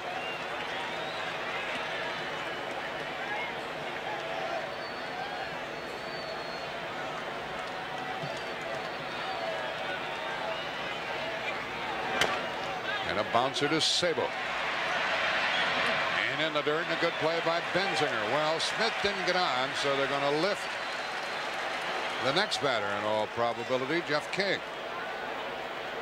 Sabo throws out Smith for the first out in the 6th, and here comes R.J. Reynolds. King went back and slammed the bat and his helmet down. I think disgusted more at the injury than at Jim Leyland. Can't play, you can't play. Had Smith got on, he probably would have stayed up there to bunt, and right. They wouldn't have wasted Reynolds. But now they're trying to get a hit with 1 out. Well, that's interesting. I guess you're going to play Reynolds anyway. Reynolds is going to enter the game in the bottom of the 6th anyway, so I guess that's why King was out there. But that would have been a little strange. I mean, Reynolds, better bunter. And what if King got to a point where he had to hit with 2 strikes or something like that? R.J. 2 out of 9 in postseason, and Jeff King out of this game. So Bonilla will go to 3rd and Reynolds to right field. Couldn't be any tighter here. 3-2 Cincinnati and a 1-1 game in the 6th. The Reds will have their number 3, 4, and 5 hitters up in the bottom of this inning. Leadoff man is gone. Pittsburgh has had only 2 runners, a walk and a double. They put them together and got a run.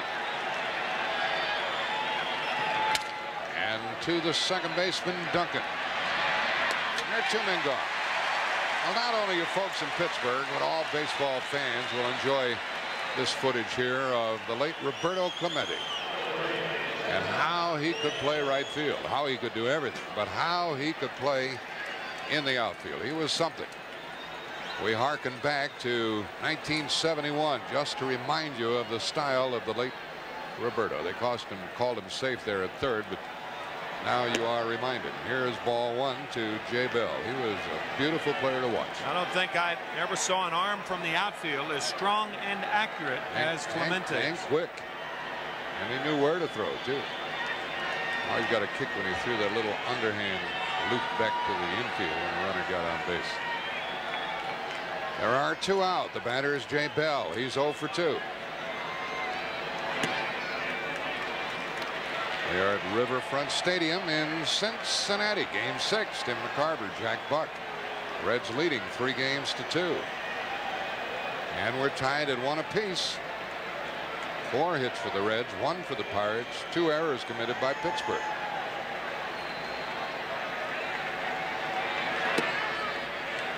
Inside and 3-0 to Jay Bell. Next Tuesday night in prime time, 8 o'clock Eastern, CBS Sports will start World Series coverage. Tim McCarver and I will be in the National League City Tuesday. There's ball 4 to Jay Bell and the second walk by Danny Jackson. We'll have all the action Tuesday night either from here in Cincinnati or in Pittsburgh at 8 Eastern Tuesday night on CBS.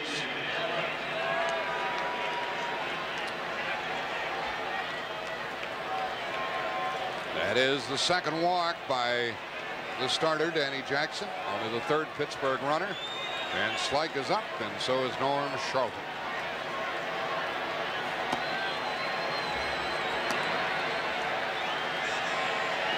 Slyke has popped to second, grounded to second. Pops their foul, and 3 people chase it. Nothing doing in the bullpen. The left-handed batter up there, all 3 fielders had a long way to go. Well, what makes that area of a field, that is not a common area of the field, but you see the bullpen right there in that little hill, and infielders and outfielders are very timid when they go in that area because of the rise. I mean, Eric Davis has already slammed his left shoulder into a wall. Sabo knows how treacherous it can be down there. If you're watching the ball and all of a sudden that rise is on top of you, you've seen a lot of guys do headers. That's the disadvantage of having the bullpen on the playing field, even though it's foul territory. And Slyke pops this one up, and it's playable for Larkin. That's all for the Pirates in the 6th. They leave 1, they've left 2. We're still tied 1-1 going into the home half of the 6th inning.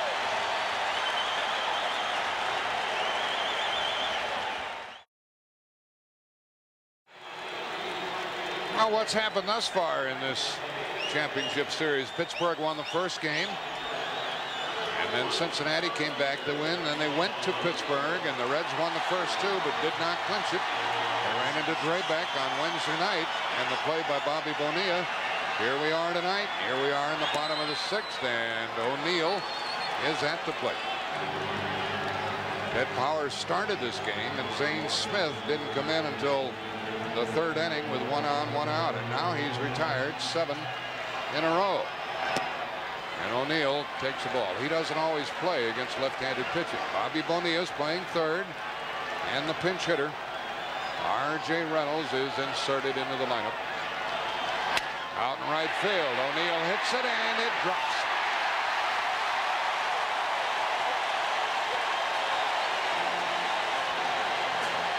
O'Neill picks up his 8th hit of the series.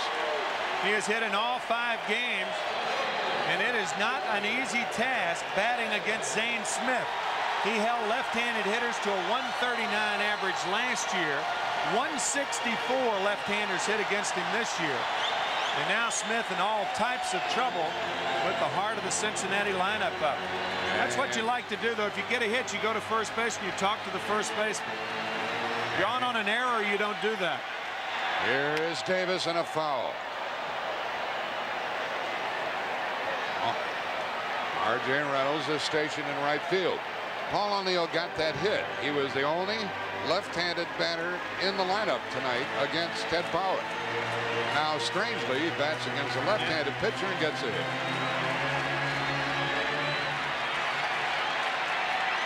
Leadoff man is on. Davis hits one, and coming on is the right fielder. Reynolds lets it get away. O'Neill goes to 3rd. They hold him up. 2nd and 3rd, and nobody out. And I think Reynolds lost the ball on the lights. He certainly didn't see it well.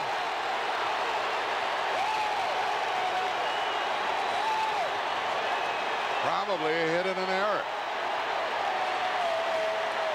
We'll wait on that one. Now, I think if it's a hit, it's a double. If it's an error, it's a 2-base error. I think he did lose the ball in the lights. By the time the ball skips by him, of course, Paul O'Neill had to hold up, and Reynolds did recover in a hurry. O'Neill was held up at 3rd base. Now look at Davis watching the runner at 3rd base, and now he gets back to 2nd base. If you don't have your head up, Davis could very well have ended up between 2nd and 3rd in a rundown. Good base running by Eric Davis. I'm sure you folks realize how critical this is. We're tied 1-1 in the 6th with that good Cincinnati bullpen waiting to go to work, waiting for their team to take the lead. 2nd and 3rd.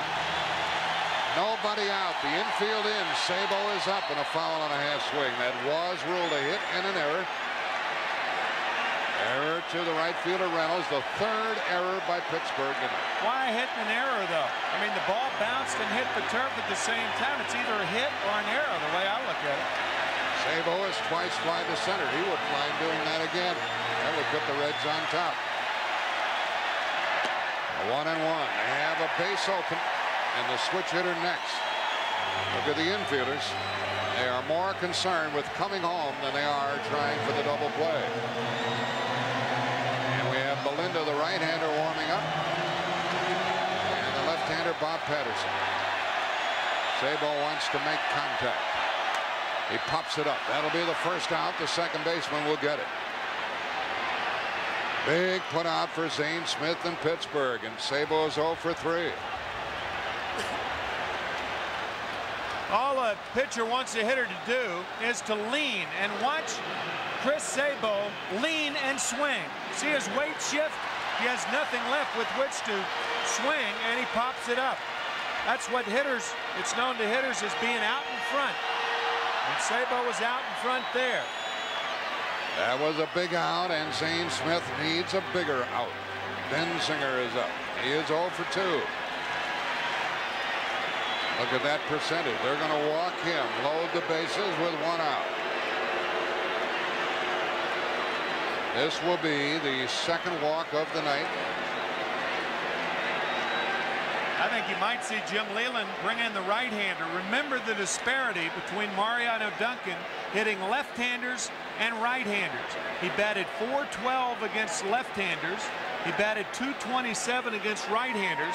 The biggest disparity in the major leagues. He also hit a 3-run homer against Zane Smith to help win Game 3 of the series. So if you allow Smith to pitch to Duncan here, you're really fooling with fire. You really are. No move by Leyland. Smith will pitch to Duncan with the bases loaded. With a 1-1 game in the 6th inning. And remember one other thing. Those figures that Tim told you earlier about the ability of Zane Smith to induce the ground ball and the double play. He did 34 times this year. Bases full of Reds and the crowd on their feet. Bases loaded, 1 out. Duncan the batter. He's 1 for 2.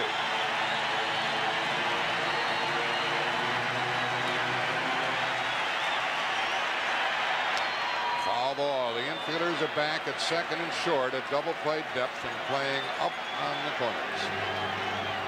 O'Neill started it with a hit. He's at third. Davis got a hit, then the error. He's at second. After Sabo popped out, they walked Benzinger. And Duncan is the man of the moment.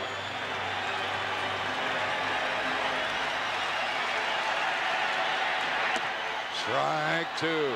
Strike two to Duncan. The last thing he wants to do is strike out. He's a very free swinger and has a tendency to swing at bad balls, especially when he's behind in the count. The problem with that, if the pitch is bad in the dirt, you got a wild pitch on your hand. The prospects of one. 0-2. And a foul keeps Mariano up there. See, this is a tough thing for a pitcher and a catcher. They want to throw it out of the strike zone, but if it's too far out of the strike zone, it's in the dirt, and now your catcher's got to block the ball. That's the dilemma for Zane Smith and Don Slaught right now. Half this crowd on their feet watching this momentous occasion. 1-1 bottom of the 6th. Bases loaded, 1 out, and an 0-2 count on Duncan.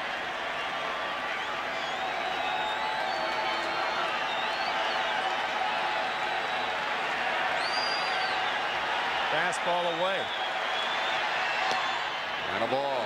So see, they're using the third sign. He pointed with his finger outside. And again, using location. We saw Joe Oliver do that in Game 1. Well, they're probably using third sign. If so, this is a breaking ball. Struck him out for the second out of the inning. To this point, probably the biggest at bat in Duncan's life, and he struck out.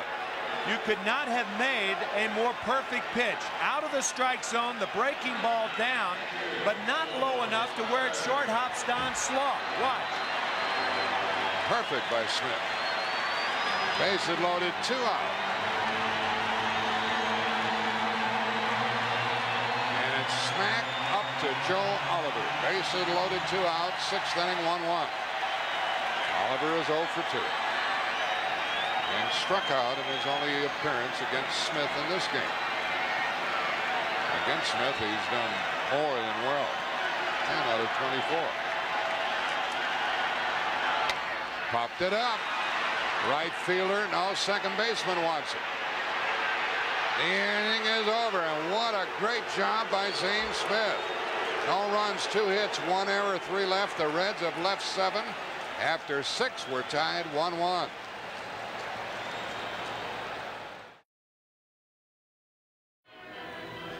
Back here at Riverfront, top of the 7th, all tied at 1 apiece. As you take a look at R.J. Reynolds, who went in, of course, to pinch hit for Jeff King. And just by way of an update, as Tim and Jack Buck indicated, Jeff King's back started to spasm real bad. I talked to Kent Biggerstaff, the team trainer. He says we're thinking long term. His career is much more important. Let's go back upstairs to Jack and Tim. And there were Jeff King headed for the clubhouse after being lifted for the pinch hitter.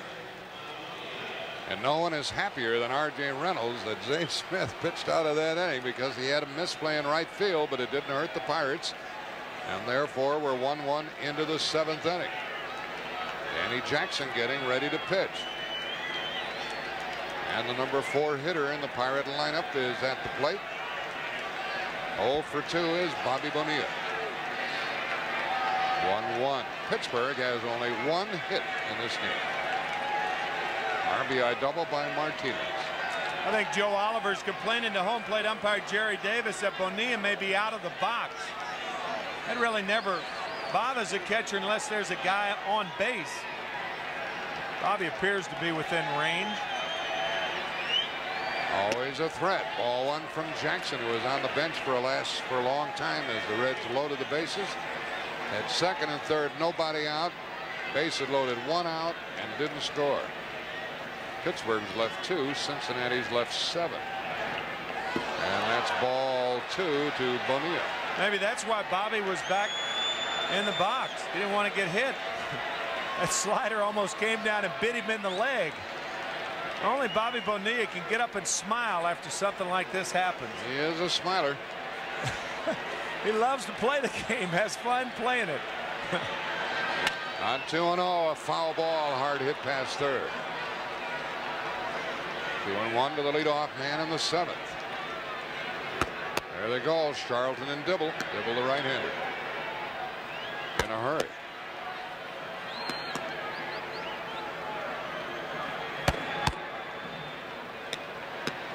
Those pitches popping into those gloves out there. Pop, pop. They're getting ready quickly.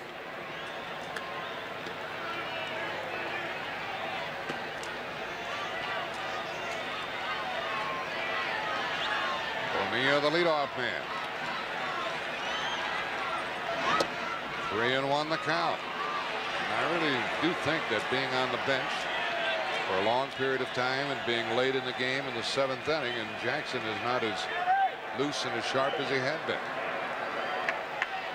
3-1. Ball 4, a leadoff walk. That's the 3rd walk by Jackson. What are you going to do, Lou? Looking down in the bullpen. Well, what does Jim Leyland do in a situation like this? Here you have a struggling star. He is 3 for 18 in the series. He's a good bunter. He'll probably be the MVP this year, but you got to be practical. I mean, you're dealing in terms right now. Do you bunt here or let him swing away? If you bunt, you have Martinez and Slot coming up. I think I'd let him swing. And ball 1 to Bonds. Brings Oliver out to the hill. I mean, normally you wouldn't even think about it, but his last extra base hit 13 games ago, and now he's looking at Gene Lamont, the third base coach. He wants to know what's going on, Gino, and Gino's flashing his signs to him. And here comes Lou Piniella. I think Barry Bonds wants to talk to Gene Lamont. It looks like he's trying to coerce a hit and run or a bunt or something. Otherwise, why is he looking so hard at the third base coach? It's been a long time since Bonds has sacrificed. September of '89. None this year. Piniella arrives to talk to his pitcher. He has fanned Bonds in this game and gave him a walk in the 5th, and that cost a run, and Jackson stays in. We're talking with Lou Piniella before the game tonight. He kind of kicks himself a little for bunting the other night with Hal Morris after the first two got on base. He wanted to be aggressive. He's made a prime decision here. He could have brought in Charlton to pitch to Bonds. He stays with Jackson. Leadoff man is on Bonilla. He's not a fast runner. And ball two, and Jackson's having a lot of trouble with the strike zone here in the seventh. Looked like Bonds was taken all the way, trying to make him throw a strike. And he fouls one back. 2-1. We're in the seventh. We're tied 1-1.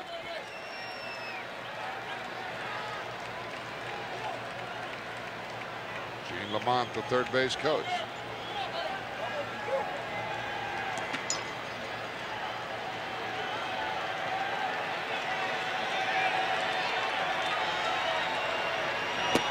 The count goes to 3-1 after the walk to Bonilla.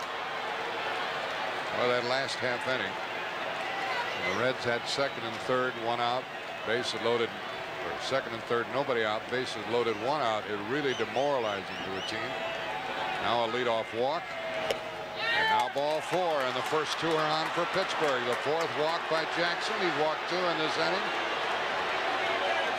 and they've got to go get him now.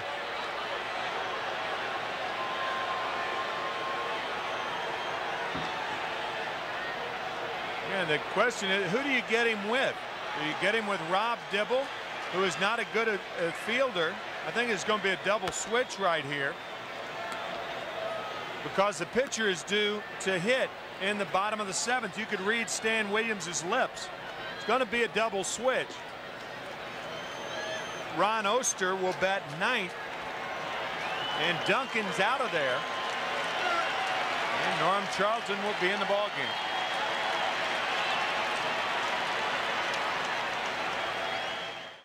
Danny Jackson giving up only one hit in 6+ innings, but he leaves with two on and nobody out.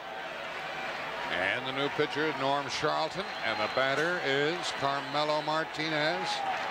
He shows the bunt and takes ball one from Charlton.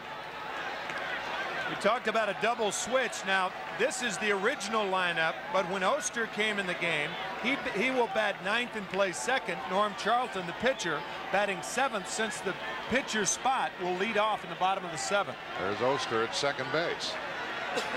Martinez has doubled home, the only run the Pirates have. And he bunts in the air, and Sabo caught it. Boy, that's a wasted time at bat, and that really hurts Pittsburgh. The Cincinnati fans love it. He hadn't even attempted a bunt in 2 years. Carmelo Martinez had not attempted to bunt in 2 years, and yet when called upon, he pops it in foul territory. Boy, that's a big out for Cincinnati. A big out for Cincinnati.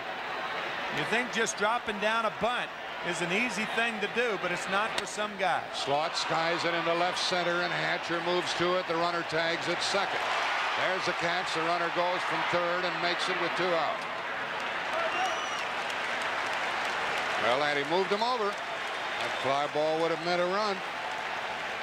Little things mean a lot. And it's first and third, 2 out. It's Bonilla at third base.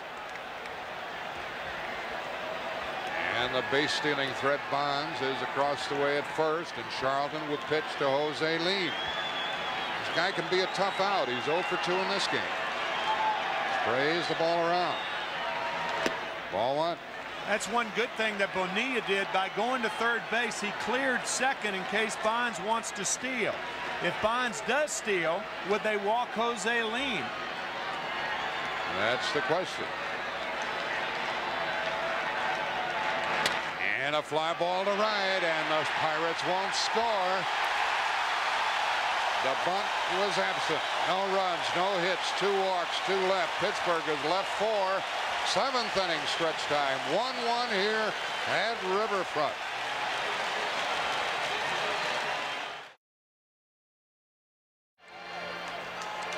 One 1-1 ball game here in the bottom of the 7th inning. The Cincinnati Reds had 2 scoring opportunities off Zane Smith. One after Smith entered the game in the 3rd inning. They had 1st and 3rd and 1 out. They didn't score. They had 2nd and 3rd and nobody out. In the bottom of the 6th, the bases loaded and 1 out, and they didn't score off Smith. He has really pitched well tonight. He pitched around that error in the 3rd inning. Oster leads it off. Switch hitter. And ball 1 to him. He's playing in his hometown. There's Jim Leyland and his bullpen crew. And a strike from Smith. The only run scored by the Reds in the 1st. Larkin singled, stole 2nd, went to 3rd on a throwing error. Scored on an infield out by Eric Davis. 1 and 2. It's a rare at bat for Ron Oster as a right-handed batter. Batted only 40 times this year because Mariano Duncan, the person he spells, did so well against lefties. Count goes to 2 and 2. You can see that body moving forward. When a hitter has that much body movement, then you know he's taking the hands with him and fooled on breaking balls. Again, the last 3 pitches, and the count goes to 3 and 2. Reds left the bases loaded in the 6th. They've left the bases loaded twice tonight. Base hit. So the lead run is on in the bottom of the 7th, and you know full well that if Cincinnati gets the lead at this stage of the game, it's going to be murder for the Pirates to try to catch it. With that bullpen.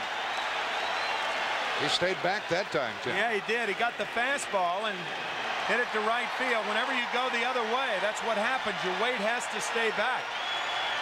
Now are they bunting with Barry Larkin? Jim Leyland comes out. Larkin has sacrificed 7 times this year. Here comes Leyland. He has a couple of pitchers ready. Stan Belinda, the right-hander, and Bob Patterson, the left-hander. Pirates fighting for their lives here. Trailing 3 games to 2. All the games have been close. No team has had more than a 3-run lead in any of the 5 games, actually including this game. Over a 6-game span, you got to go all the way back to 1918 when the Red Sox played the Cubs. Who? The Red Sox beat the Cubs. And in that series, a 6-game series, no team had as much as a 3-run lead in that game, or in that series. This has been a great game. And it is Larkin showing the bunt and taking ball 1. Oster at first has fair running speed. Probably the best bunter on either side is Barry Larkin. He's a good hit and run man too if they want to switch off. 1-1, bottom of the 7th. Nobody out. Zane Smith steps off. Martinez holding against Oster. Larkin 2 for 3.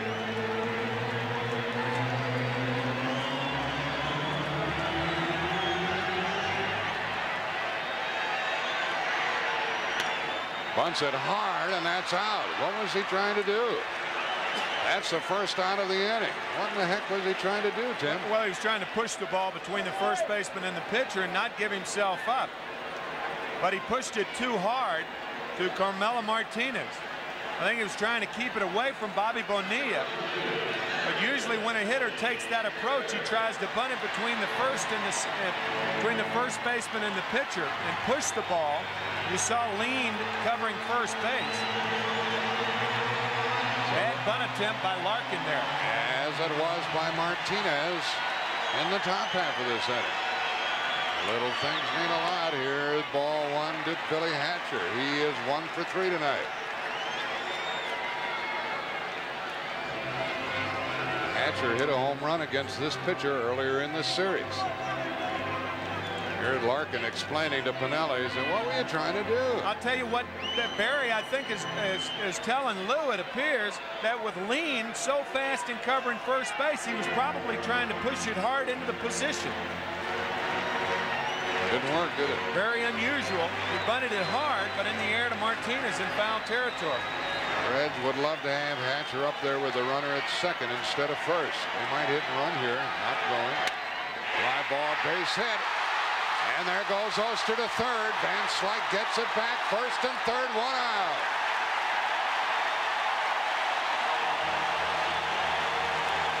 There again.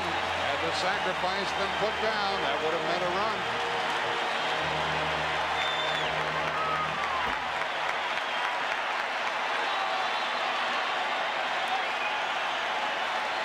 Hatcher's second hit of the night, his fourth hit off Smith in this series. I tell you, you got 3 pitchers and 2 mounds in the Pittsburgh bullpen. You got 3 pitchers down there and only 2 mounds. Oster stops at third base, so another hit for Hatcher. His second. Look at that. You only got 2 mounds and you got 3 pitchers. Looks like a tryout camp. It does. Look at that. You got 2 mounds and 3 pitchers. You got to call back to Jim Little and say, hey, we don't have room for any more pitchers down here. We have a pinch hitter coming up for Paul O'Neill. Despite the fact O'Neill has had 8 hits in this series, he's being lifted. And to help counter a move by Leland, Pinella sends up the switch hitter, Luis Quinones. And it's first and third. He's a good bunter, and the Pirates have to watch for the squeeze. And Leland allows Smith to stay in there. First and third, 1 out.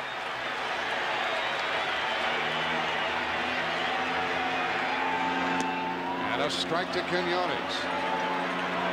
As a pinch hitter this year, Quinones 13 for 36. However, 8 for 17 as a right-handed pinch hitter with 8 RBIs and a home run. As a look at Sam Perlazzo coaching at third. Reds trying to get a run home. They've out-hit Pittsburgh 8-1. Oh, what a good save by Don Slaught, the catcher. What a good play by him. Whoa. Not only a ball in the dirt, but a ball that close to the hitter can be that much more disturbing to a catcher. Look at that play by Slaught. Just like a first baseman, he picks it clean. Like Johnny Bench, who threw out the first pitch here tonight. First and third, 1 out. 1-1, bottom of the 7th. He got out in front trying to pull the ball and fouled it, making it 1-2. Over at third base it is Ron Oster. He singled to start the inning. And a 1-out single by Billy Hatcher, who's at first. And Quinones, the pinch hitter, in the hole.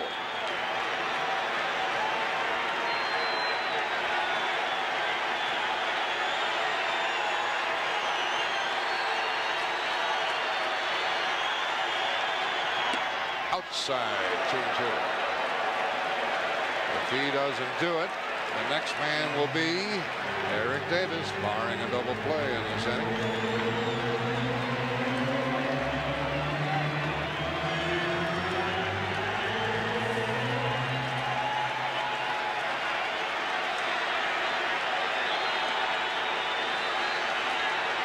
First and third, 1 out. 2-2 the count.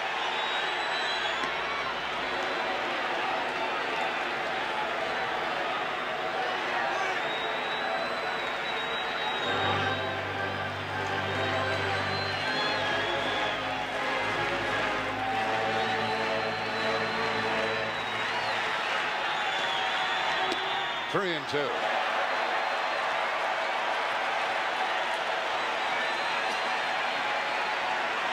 I would imagine Hatcher will be running here.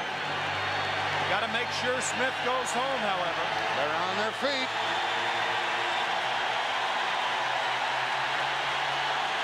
First and third, 1 out, 3 and 2. Hatcher running. Base hit. Cincinnati leads. Hatcher to third.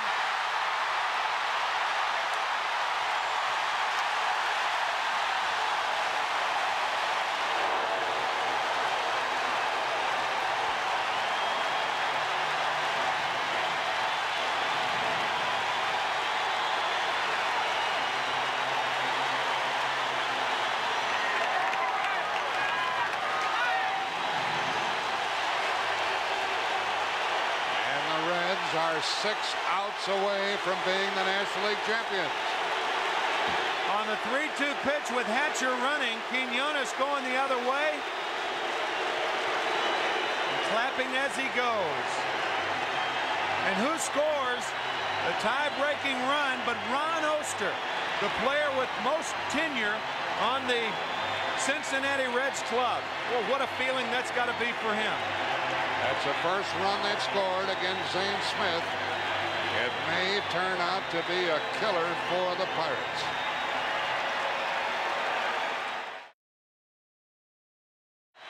Not only did Quinones drive in the go-ahead run here in the 7th, but with Hatcher running, he pushes Hatcher home. And a very happy Luis Quinones. Tony Perez saying, this is first base. Stay right here, Louis. You're all right, pal. Is he ever, as far as the Reds are concerned? Wow. With Zane Smith on the bench, and he pitched 4 innings, 1 run, 6 hits, struck out 3, walked 1 intentionally. The Reds not only have taken the lead, but could add to the lead with Davis up, 1st and 3rd, 1 out. Infield is in.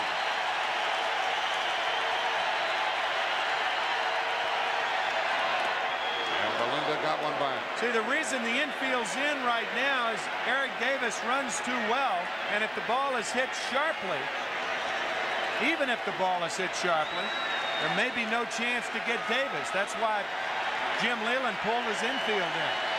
Play at the plate.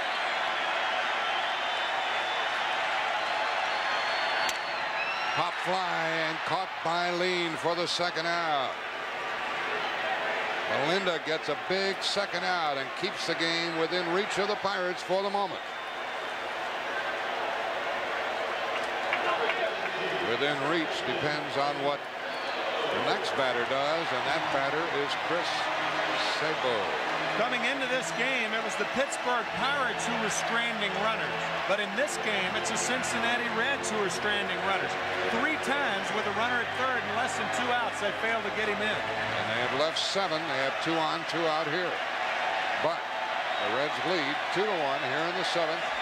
1st and 3rd, 2 out. Sabo the batter 0 for 3.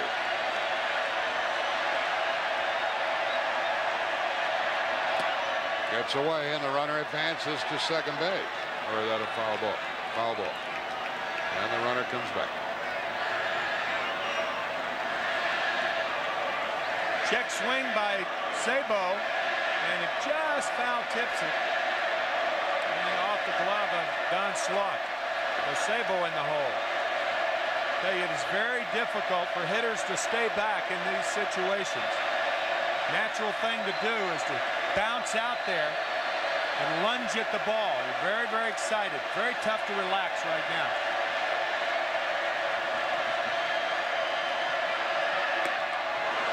He went to one knee as he comes up with strike 2. Melinda just got a big out when he retired Davis. Melinda breezed through 2 innings in game 2 of this series. I tell you, when he is on, he is tough on right-handers. Dropping down like that. Runner going, breaking ball, no throw, unmolested. Runner down to 2nd. And that's up to the official scorer as to whether or not they will credit him with the stolen base. And they do. 2nd and 3rd. A hit means 2. 1 and 2 the count. Fly ball into left center field, and there is Bonds. And the Pirates still have it within reach. 1 run for Cincinnati on 3 hits, 2 left. They've left 9. We played 7.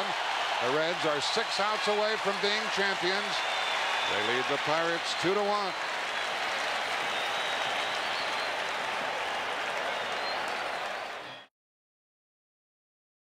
First of all, Randy Myers takes over on the mound. He's the 3rd pitcher for Cincinnati.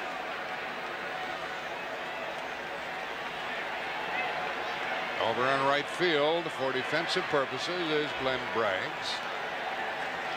And they had lifted Paul O'Neill for the pinch hitter. And the Pirates send up a pinch hitter. It's the former Cincinnati player, Gary Redus. And the Pirates need a run. They trail 2-1 here in the 8th. They've had only 1 hit They've been given 4 walks. First pitch is strike from Myers.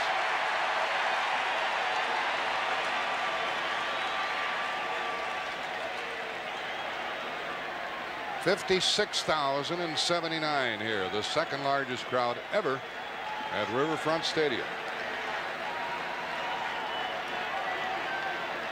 Reedus didn't get it. Strike 2. And now Howell with every pitch. Myers during the season, 31 saves. 4 and 6 and 31 saves, and he allowed 6 home runs this year. Strike 3 is called.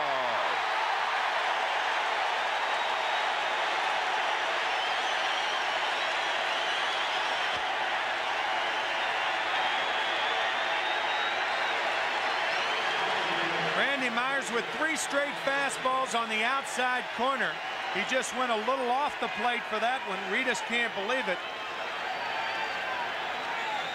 But when you're in that spot and you're locked into your catcher's mitt, you're going to get those pitches just off the plate.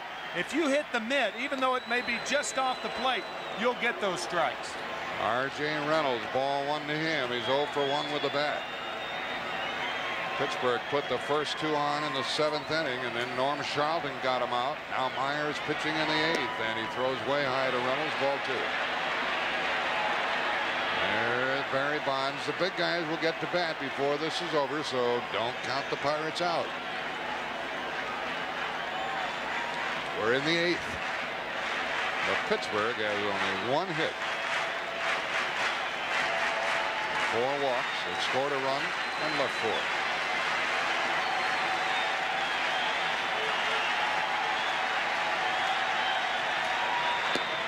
That's low. That's ball 3.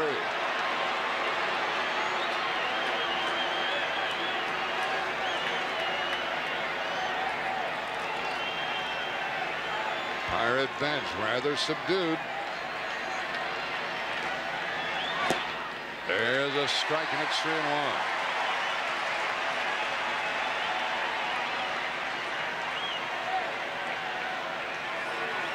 R.J. Reynolds.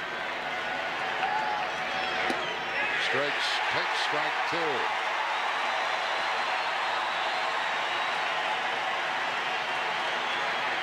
The Cincinnati pitcher lives in Vancouver, Washington. Born in Brush Prairie, Washington. Brush Prairie. 3-2 pitches hit, foul, and out of play. These Reds are 5 outs away from being the champions and hosting Oakland here Tuesday, but the Pirates are still in it. Reynolds the batter, Bell to follow. There's Backman on the Pirate bench. Ball 4. Tying run is on. The crowd groans with 1 out. And Lou Piniella sweats it out. Nothing doing in his bullpen. Sunday, the NFL Today starts the action at 12:30 Eastern with the last word before kickoff. Doubleheader action. 49ers and Falcons. Packers and Tampa Bay. Lions in Kansas City. And then the Giants in Washington for most folks. Others will see the Cowboys and Phoenix. Check your local listings Sunday.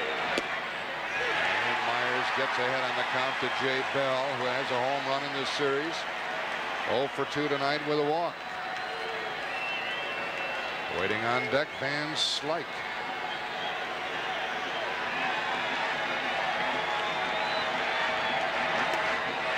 Strike 2 and a throw to first, but nothing doing.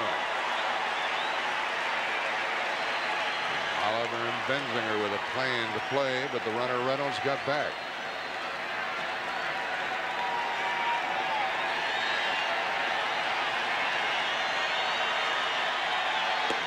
High and away, ball 2. Hear this crowd. Every pitch, every pitch. Ooh, ah, yay, boo.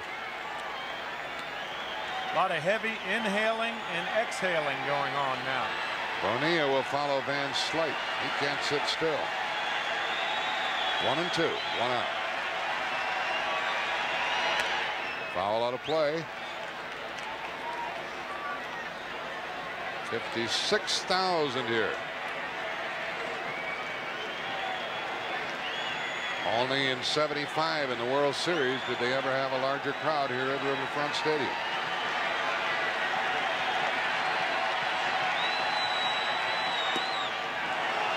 Two and two. First slider of the night thrown by Randy Myers. He's been staying away. And he comes inside and low, wasting the slider. That's the easiest pitch to hit out for a guy like Jay Bell with surprising power. He'll go back outside of the heat now. And he throws low for ball 3 and another throw to first. They just walk Reynolds. And now it's 3 and 2 on this batter.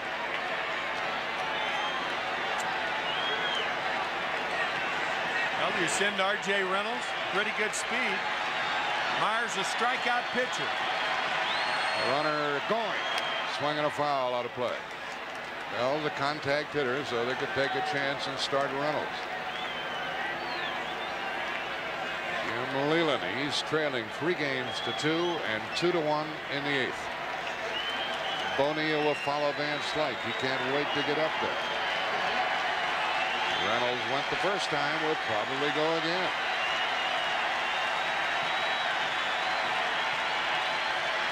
I'll tell you, I don't know whether I'd send Reynolds or not. Bell led the Pirates in strikeouts. It's unusual for a number 2 hole hitter to have 109 strikeouts. And another throw. The one thing that Jim Leyland must weigh, it looked like Bell was zeroing in on that low fastball that was outside. Looks like he may have trouble with the fastball up. Reynolds is going. And the ball to second. The play will have to go to first. Oster to Benzinger. Tying run at second, 2 out. And a left-handed batter coming up. I bet Ron Oster glad to be a part of this action. Bill Doran out with a bad back. Duncan has been playing, and finally Ron Oster got a chance to play and got the base hit and scored the lead run in the 7th. Van Slyke is up. Ron Oster talked about retirement earlier this year. His option is to be taken up by the Cincinnati Reds. From what I've read, they don't appear to be interested in picking it up, and here he scores the go-ahead run in the 7th inning to put the Reds on top. He plays a deep second base with Van Slyke up, and he's 0 for 3. Tying run at second, 2 out. And a strike. He didn't think so. If the infielders can't make a play, the reason they play deeper with 2 out and a man on second, they're reminded to knock the ball down. Van Slyke thought this ball was outside. Jerry Davis said no, sir. Pirates, to all intents, need a base hit here. 2 out. 1-1, and now the Reds wanted that call.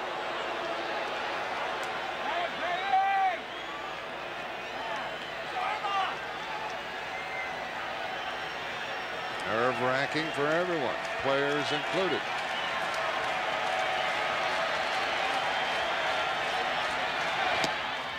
A little bit low. 2-1, Cincinnati leads here in the 8th, tying run at second, 2 out. 2 balls and a strike to count to Van Slyke.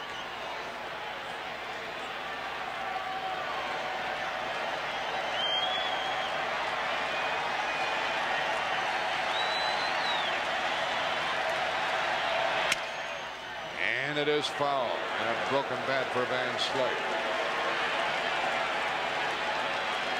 Not to be overlooked, the work that Charlton did in the 7th inning after the starter Jackson walked the first 2. He got the next 3 and kept the Pirates to 1 run. And then his mates came back and scored a run in the bottom of the 7th. The fans are on their feet here. They want this inning to come to a close now. Reds scored a run in the 1st. Pittsburgh tied it in the 5th. The Reds took the lead in the 7th. Tying run at second, 2 out. 2-2 pitch. Ball 3. If the Reds win, they win the National League Championship and play Oakland here Tuesday night. If the Pirates come back and win, we'll play here tomorrow night at 8 Eastern time. Myers wants to get Van Slyke. He doesn't want to pitch to Bonilla in this inning.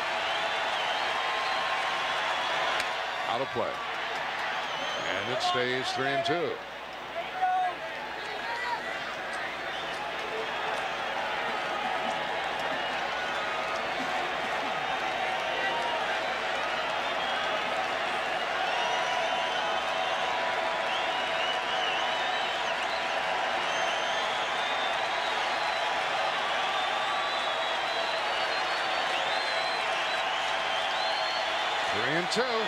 Got it.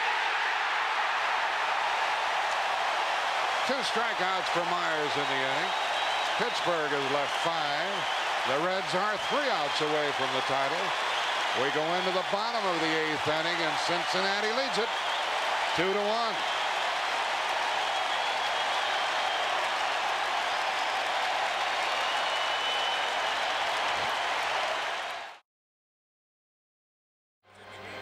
Game 6 heads into the bottom of the 8th inning here at Riverfront Stadium, with the Reds leading 3-2.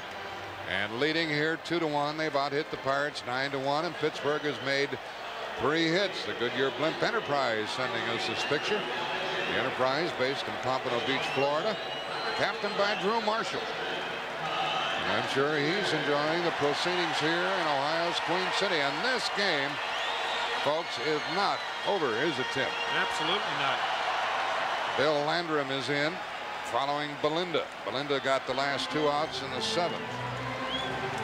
Randy Myers in the 9th inning will have some tough cookies to try to take care of. Here's Todd Pensinger leading it off in the bottom of the 8th for the Reds, who've left 9 in the game. Landrum the pitcher. And a strike.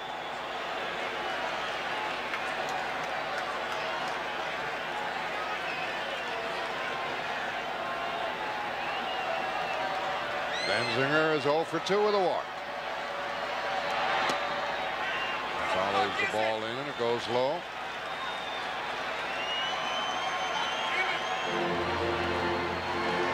Landrum, the 4th pitcher of the night for the Bucks.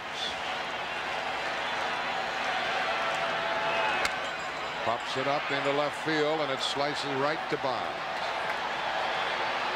1 out.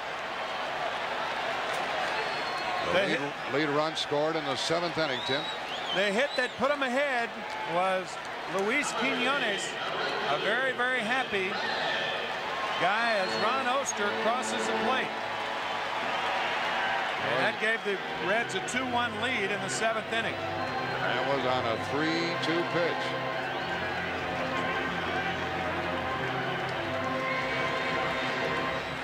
They got that run against Zane Smith, who pitched so well. With 1 out. Then Braggs bats for the first time in this game. And he's 1 for 4 in the playoff. Former Milwaukee player. These managerial tussles have been interesting from game 1.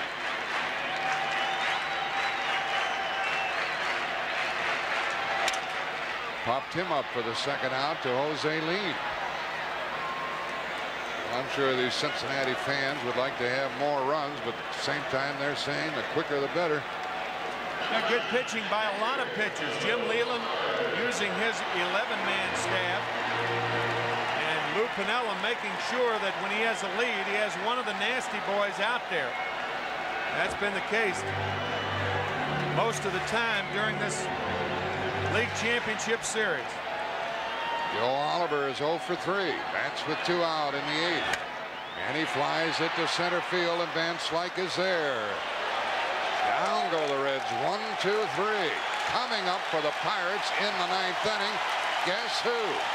Bonilla, Bonds, and Martinez. The fans on their feet as the Reds take the field. They're 3 outs away from the pennant. They lead 2-1. Leading off the 8th inning in game 4, this is what Bobby Bonilla did against Randy Myers. And that was the brilliant defensive play by left fielder Eric Davis to just nail Bonilla at 3rd. And now here he is leading off the 9th at Riverfront. Happy Bobby is 0 for 2 with a walk. He leads it off in the 9th. His club trailing 2-1. Outside for Myers. The work the 8th, gave a walk, but got out of the inning. The Pirates have had only 1 hit, and they've been given 5 walks.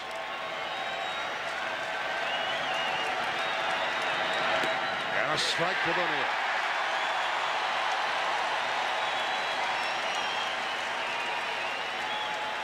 Bonilla, Bonds, and Martinez here in the 9th.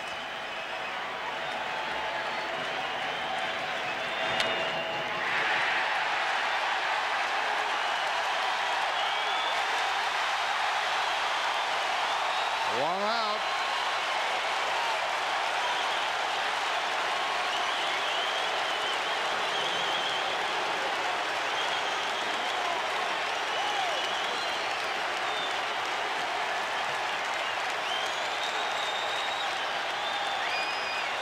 Barry Bonds. 0 for 1 with 2 walks tonight.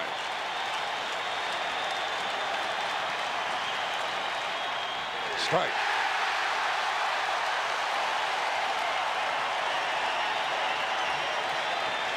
What a moment this would be for Bonds to come out of the slump which has gripped him.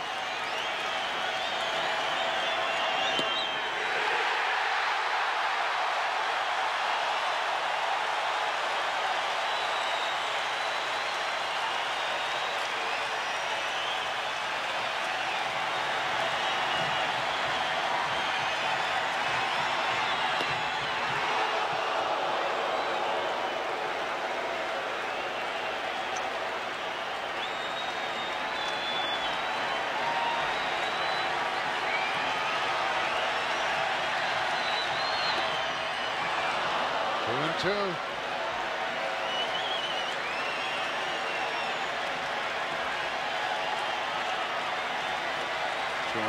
with 1 out.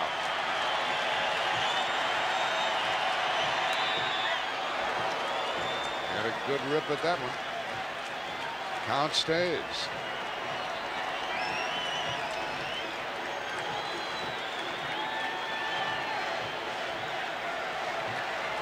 All the Pirate hopes on this fellow for the moment.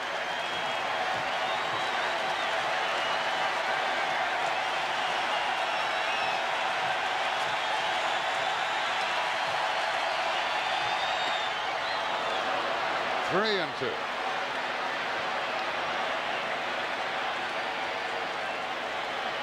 Tell you, the adrenaline is running so high. It looked like Myers slipped off the mound there, turning on that right foot. Ball 4, and he walks Bonds. He gave a 1-out walk in the 8th. He does the same thing in the 9th. There is a chance that Bonds will be running. Tying run is on. Oliver talking to Myers, and watch this first pitch to Dibble throws. Zing. He's out there in the right field corner.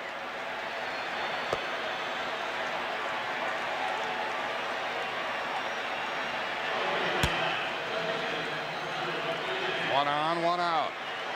Potential lead run at the plate. Martinez. He double home the only Pirate run. He has the only Pirate hit tonight. Ball 1. The Reds want the double play to win the National League pennant. The Pirates want a home run by Martinez to put them on top.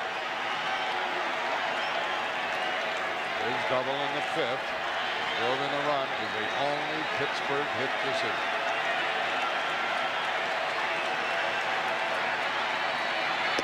Ball 2. Randy Myers is trying to throw the ball through the backstop right now. He's just trying to throw the ball too hard. He got out ahead of Barry Bonds 0-2 and then ended up walking him. And now it's 2-0 to Carmelo Martinez. Sabo's on the line, and Larkin is towards second to help make the double play. Plenty of hitting room for Martinez. 2 balls, no strikes. Strike on a borderline pitch, 2-1. Martinez came over from the Phillies just before the September 1st deadline. Outfielders are way deep to try to stop the extra base hit.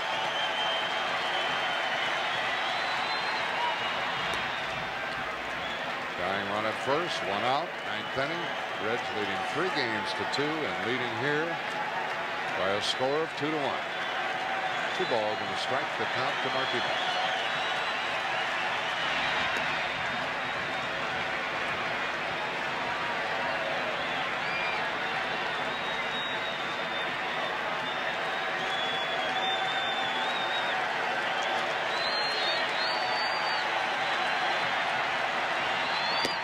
Strike. And Martinez springs his hands in desperation. Myers has that lane on the outside that he is working all right-handed batters. And he continues to hit the mitt. Even though it's maybe a little outside, Joe Oliver's got the mitt right on the corner. Very close pitches. 2-2.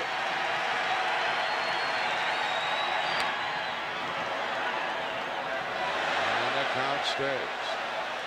You can see where Joe Oliver is setting up as to what pitch it's going to be. If he sets up outside, it's a fastball. If he sets up inside, it could be the slider. Fastball away again. Myers wants to make sure Bonds doesn't take off.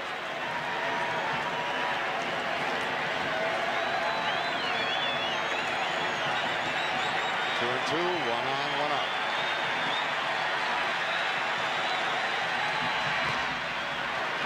And the Reds leading by a score of 2-1 in the 9th.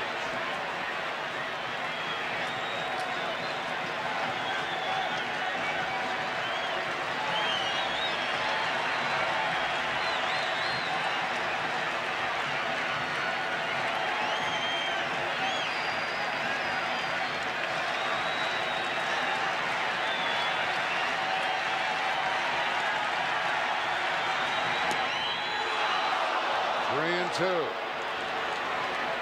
now we'll watch Bonds, and this is a critical call by Jim Leyland as to whether he starts the runner. 3-2 with 1 out. Bonds the tying run, 9th inning. If you send R.J. Reynolds in the 8th inning, you've got to send Bonds here. He is not going, and a fly ball into right field. Braggs is back near the wall, and he has it for the 2nd out. How close was that? 2 out. I told you the outfielders were deep to try to cut down on the extra base hit. 2 out. I think that ball would have been out had Braggs not been there. That ball may have had enough height. Martinez again to right field. He only hit a ball to right field earlier. And watch Braggs go up at least to the yellow line. That ball's a home run. That ball is a home run, I believe, had he not been there. You're right. It would have been. And the crowd saw the replay. That's the noise they're making. And the Reds are 1 out away from the National League pennant. The batter's Don Slaught. Ball 1, and Oliver the catcher keeping a wary eye on Bonds. Slaught is 0 for 3. 2-1, the Reds lead, 9th inning, tying run at first, 2 out. The Reds 1 out away from the pennant. Sabo again guarding the line, outfielders deep.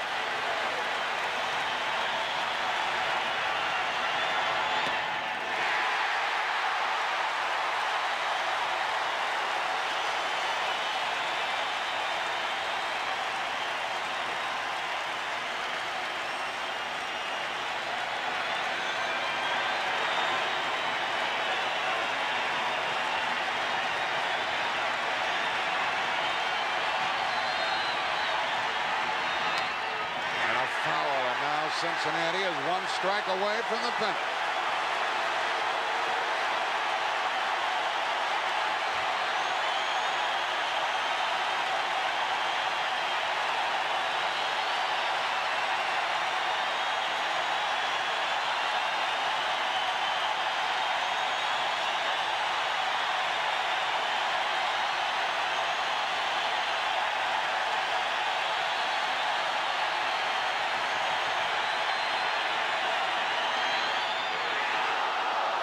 Two and two. 2-2 to Slot, who hit 4 home runs this year.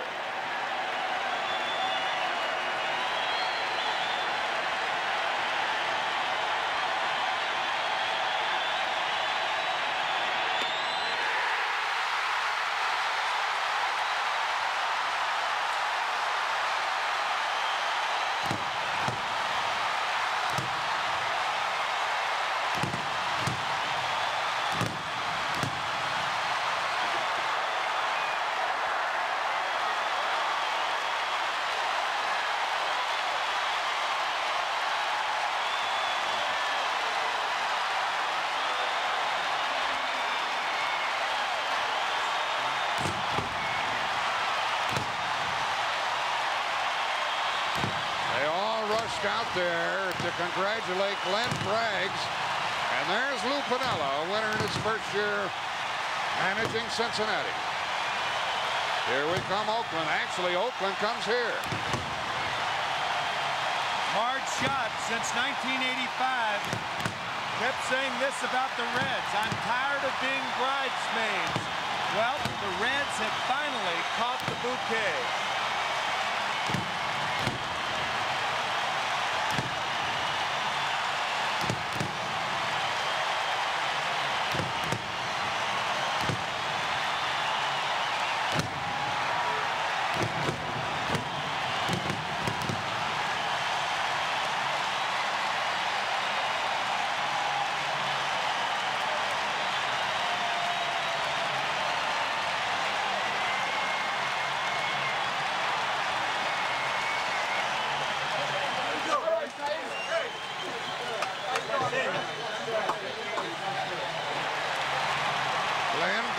Made the catch over the fence for the second out of the ninth. And here it is once again. If it's not over, it's certainly up against. I believe the ball would have gone out.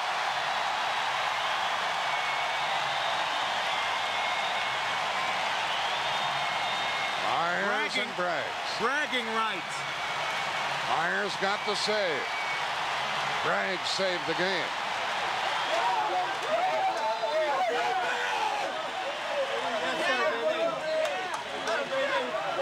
We'll be back, so you may enjoy this celebration with Pat O'Brien after the Reds win it here 2-1 and 4 games to 2.